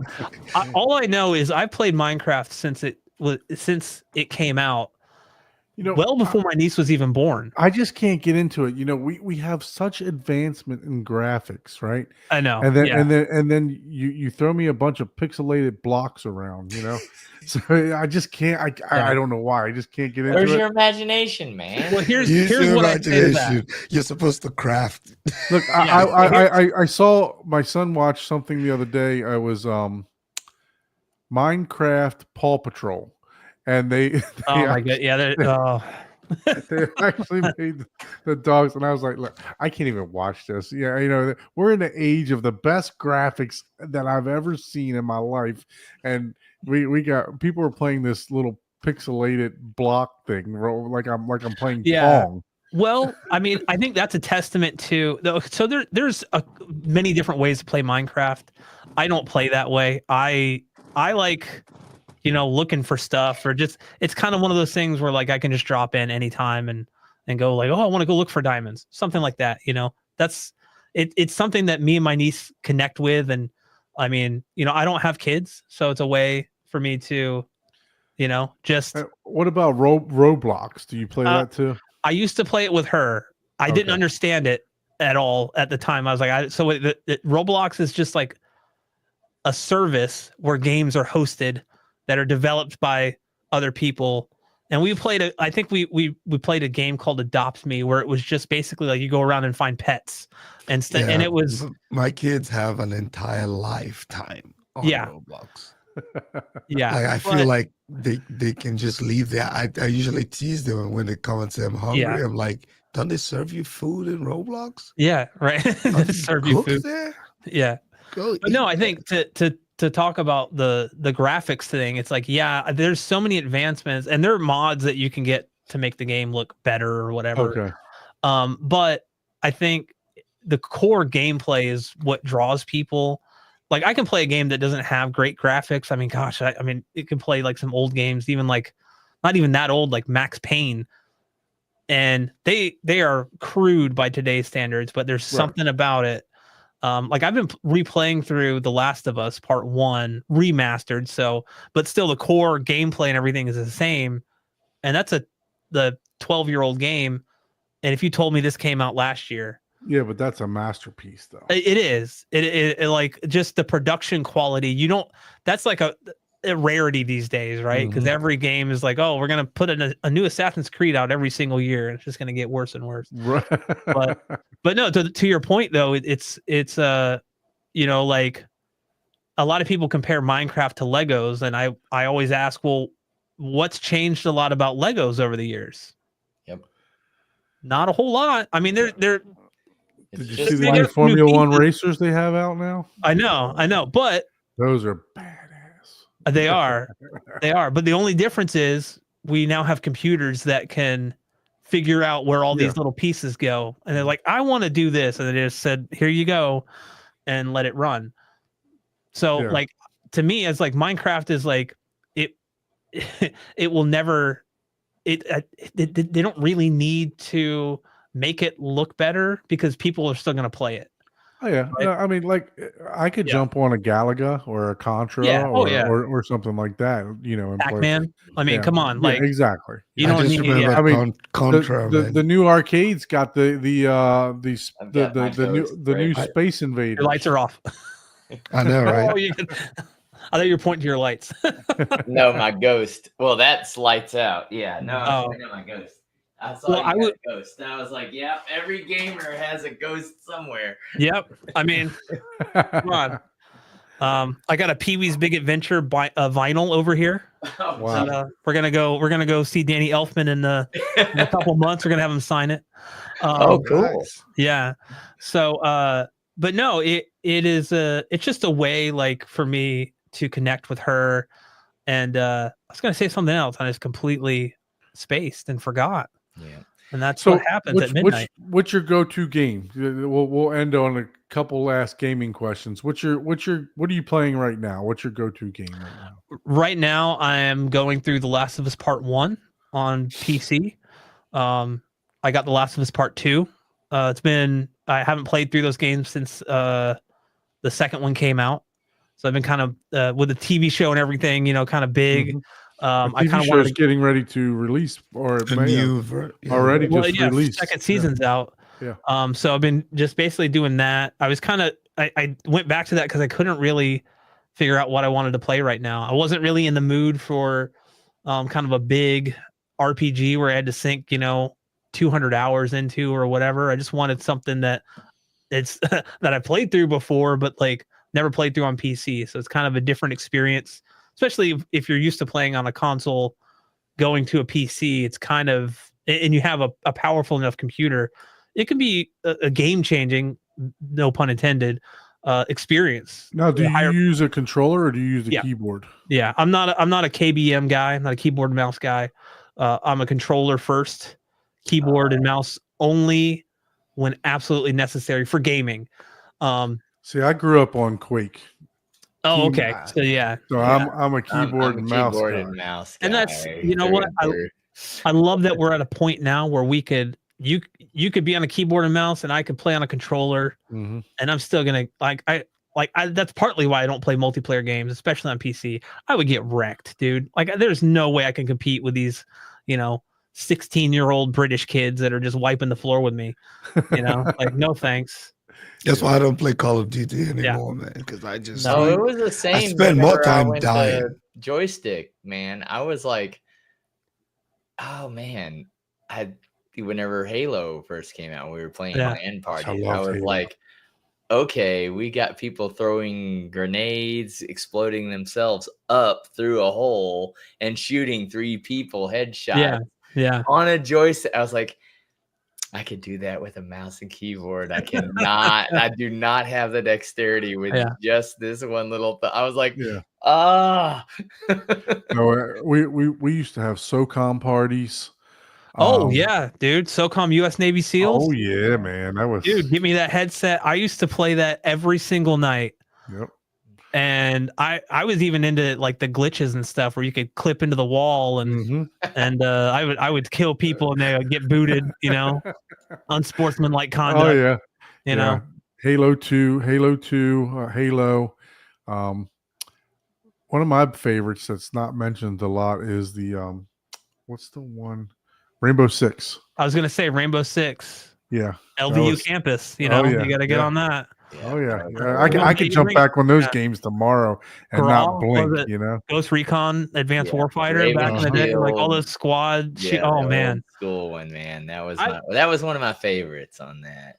I love good co-op games, like where you are fighting against the computer, like Left 4 Dead, like those types of games and stuff too.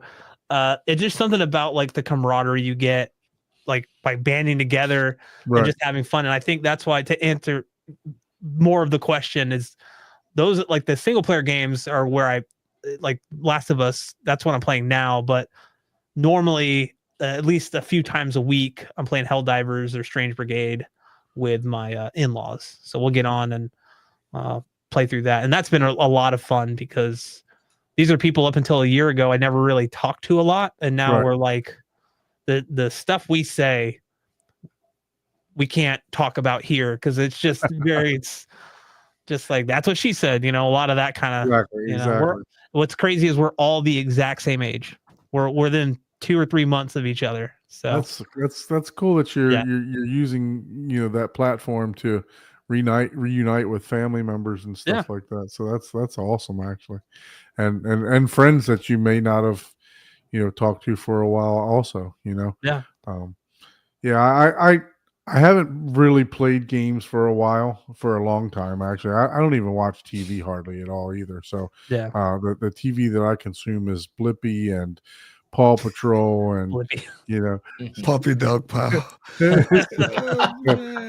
Actually, my son's been big into watching people go through Disney now, like 4K, like on the rides and everything else. I can watch that stuff. Yeah. Yeah. That's But he's been watching like water slides, like water parks and stuff like that. Just so it's pretty cool. But yeah, I have an Xbox, I have a PlayStation, but they're both in the box. I'm looking at my PS5 Pro.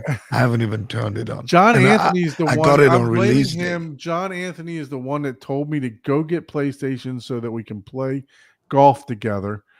And the guy called me one time to play golf. Oh man. I'm blaming John Anthony for that because I was an Xbox guy. I'm not a PlayStation guy. So I I've was done that always before. Xbox I've guy. done that before. I bought Yeah. a console to where it was one of the older ones where me and a buddy used to play Raven Shield Rainbow Six. And then he's like, "Oh, you can use a mouse on this new console." And yeah, it was so horrible because it was very yeah. I was like, "Oh God, dude, no, I can't." Can't do it. Can't do it. It was like I was big into Madden. At one point in time, I was ranked in the top 10 in Madden.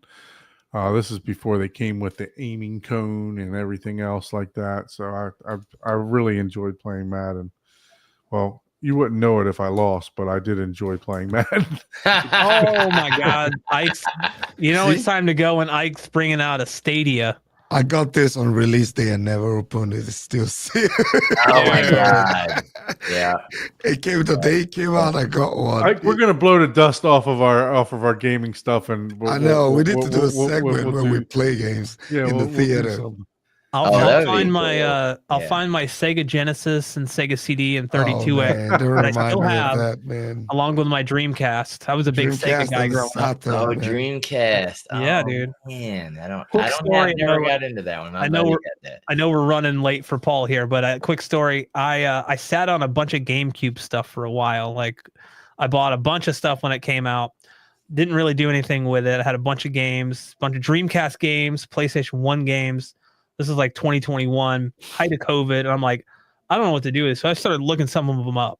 I had games that I sold on like eBay and Mercari for $300. They're just sitting there in a box. The Wow. component cables for the GameCube that I spent $29.99 for back in 2004, I sold for $350.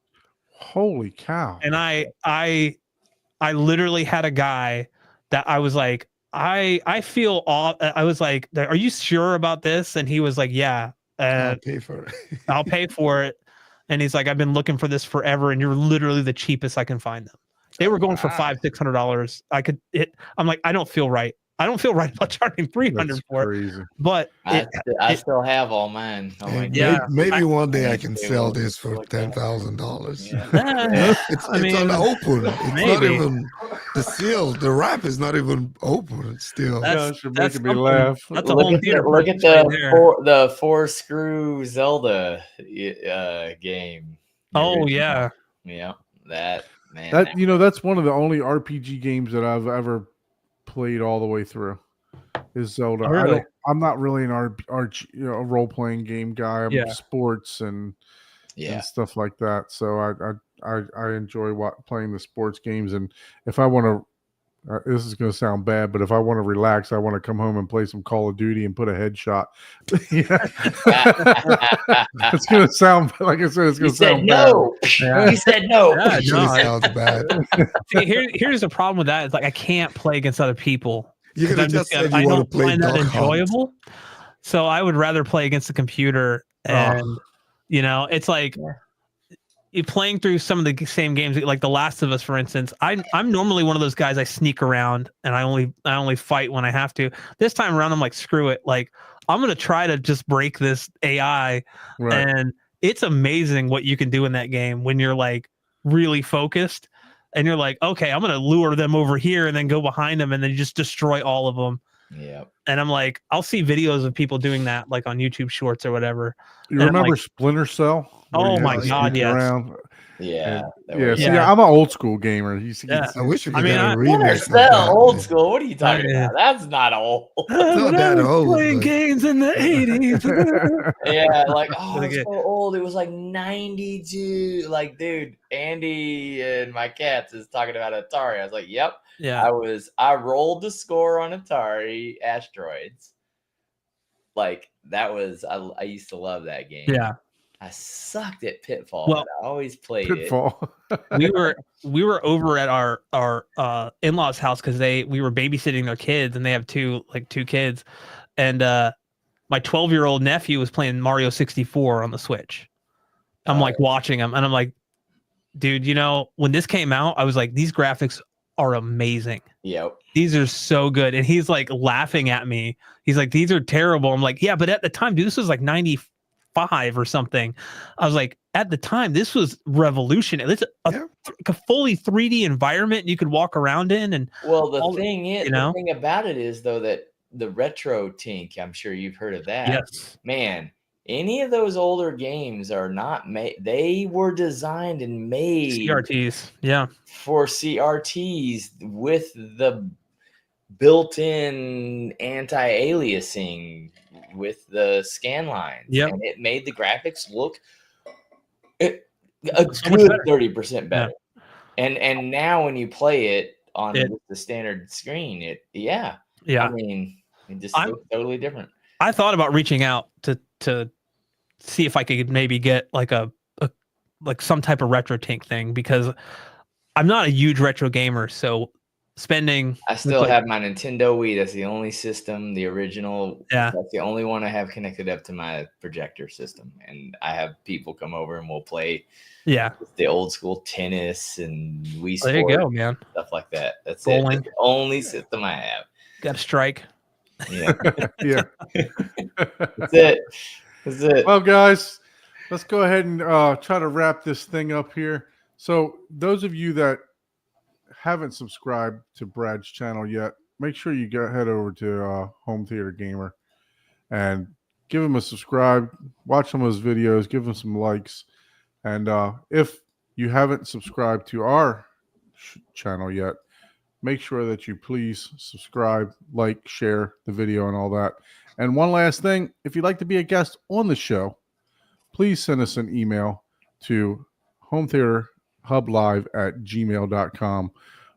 We love all types of systems. Doesn't matter if it's something like Mr. Long's. Doesn't matter if it's a receiver and a couple sound bars or whatever you're running. We definitely love to have you as a guest on the show. So Brad, you're always welcome to come back, sir. You got the link. So Appreciate it, man. if you just want to come in, drop in like Abe did, shoot the and or just come and talk games or whatever you want to talk about. You're more than welcome to come back anytime that you like, sir. We prefer to run this kind of like a Zoom call. You jump in, jump out. So but thank you so much for joining us tonight. We really appreciate you taking the time and joining us. Thank you for having me. I really had a fun time. Yep, stay out in the green room for a few minutes and I'm out of here. Screw you guys. I know, right? Yeah. It's like green. Oh my God, I'm falling asleep over here. I know. Thank you everyone for joining us tonight. We'll see you next week. Take care, Have a good everybody. one. Bye.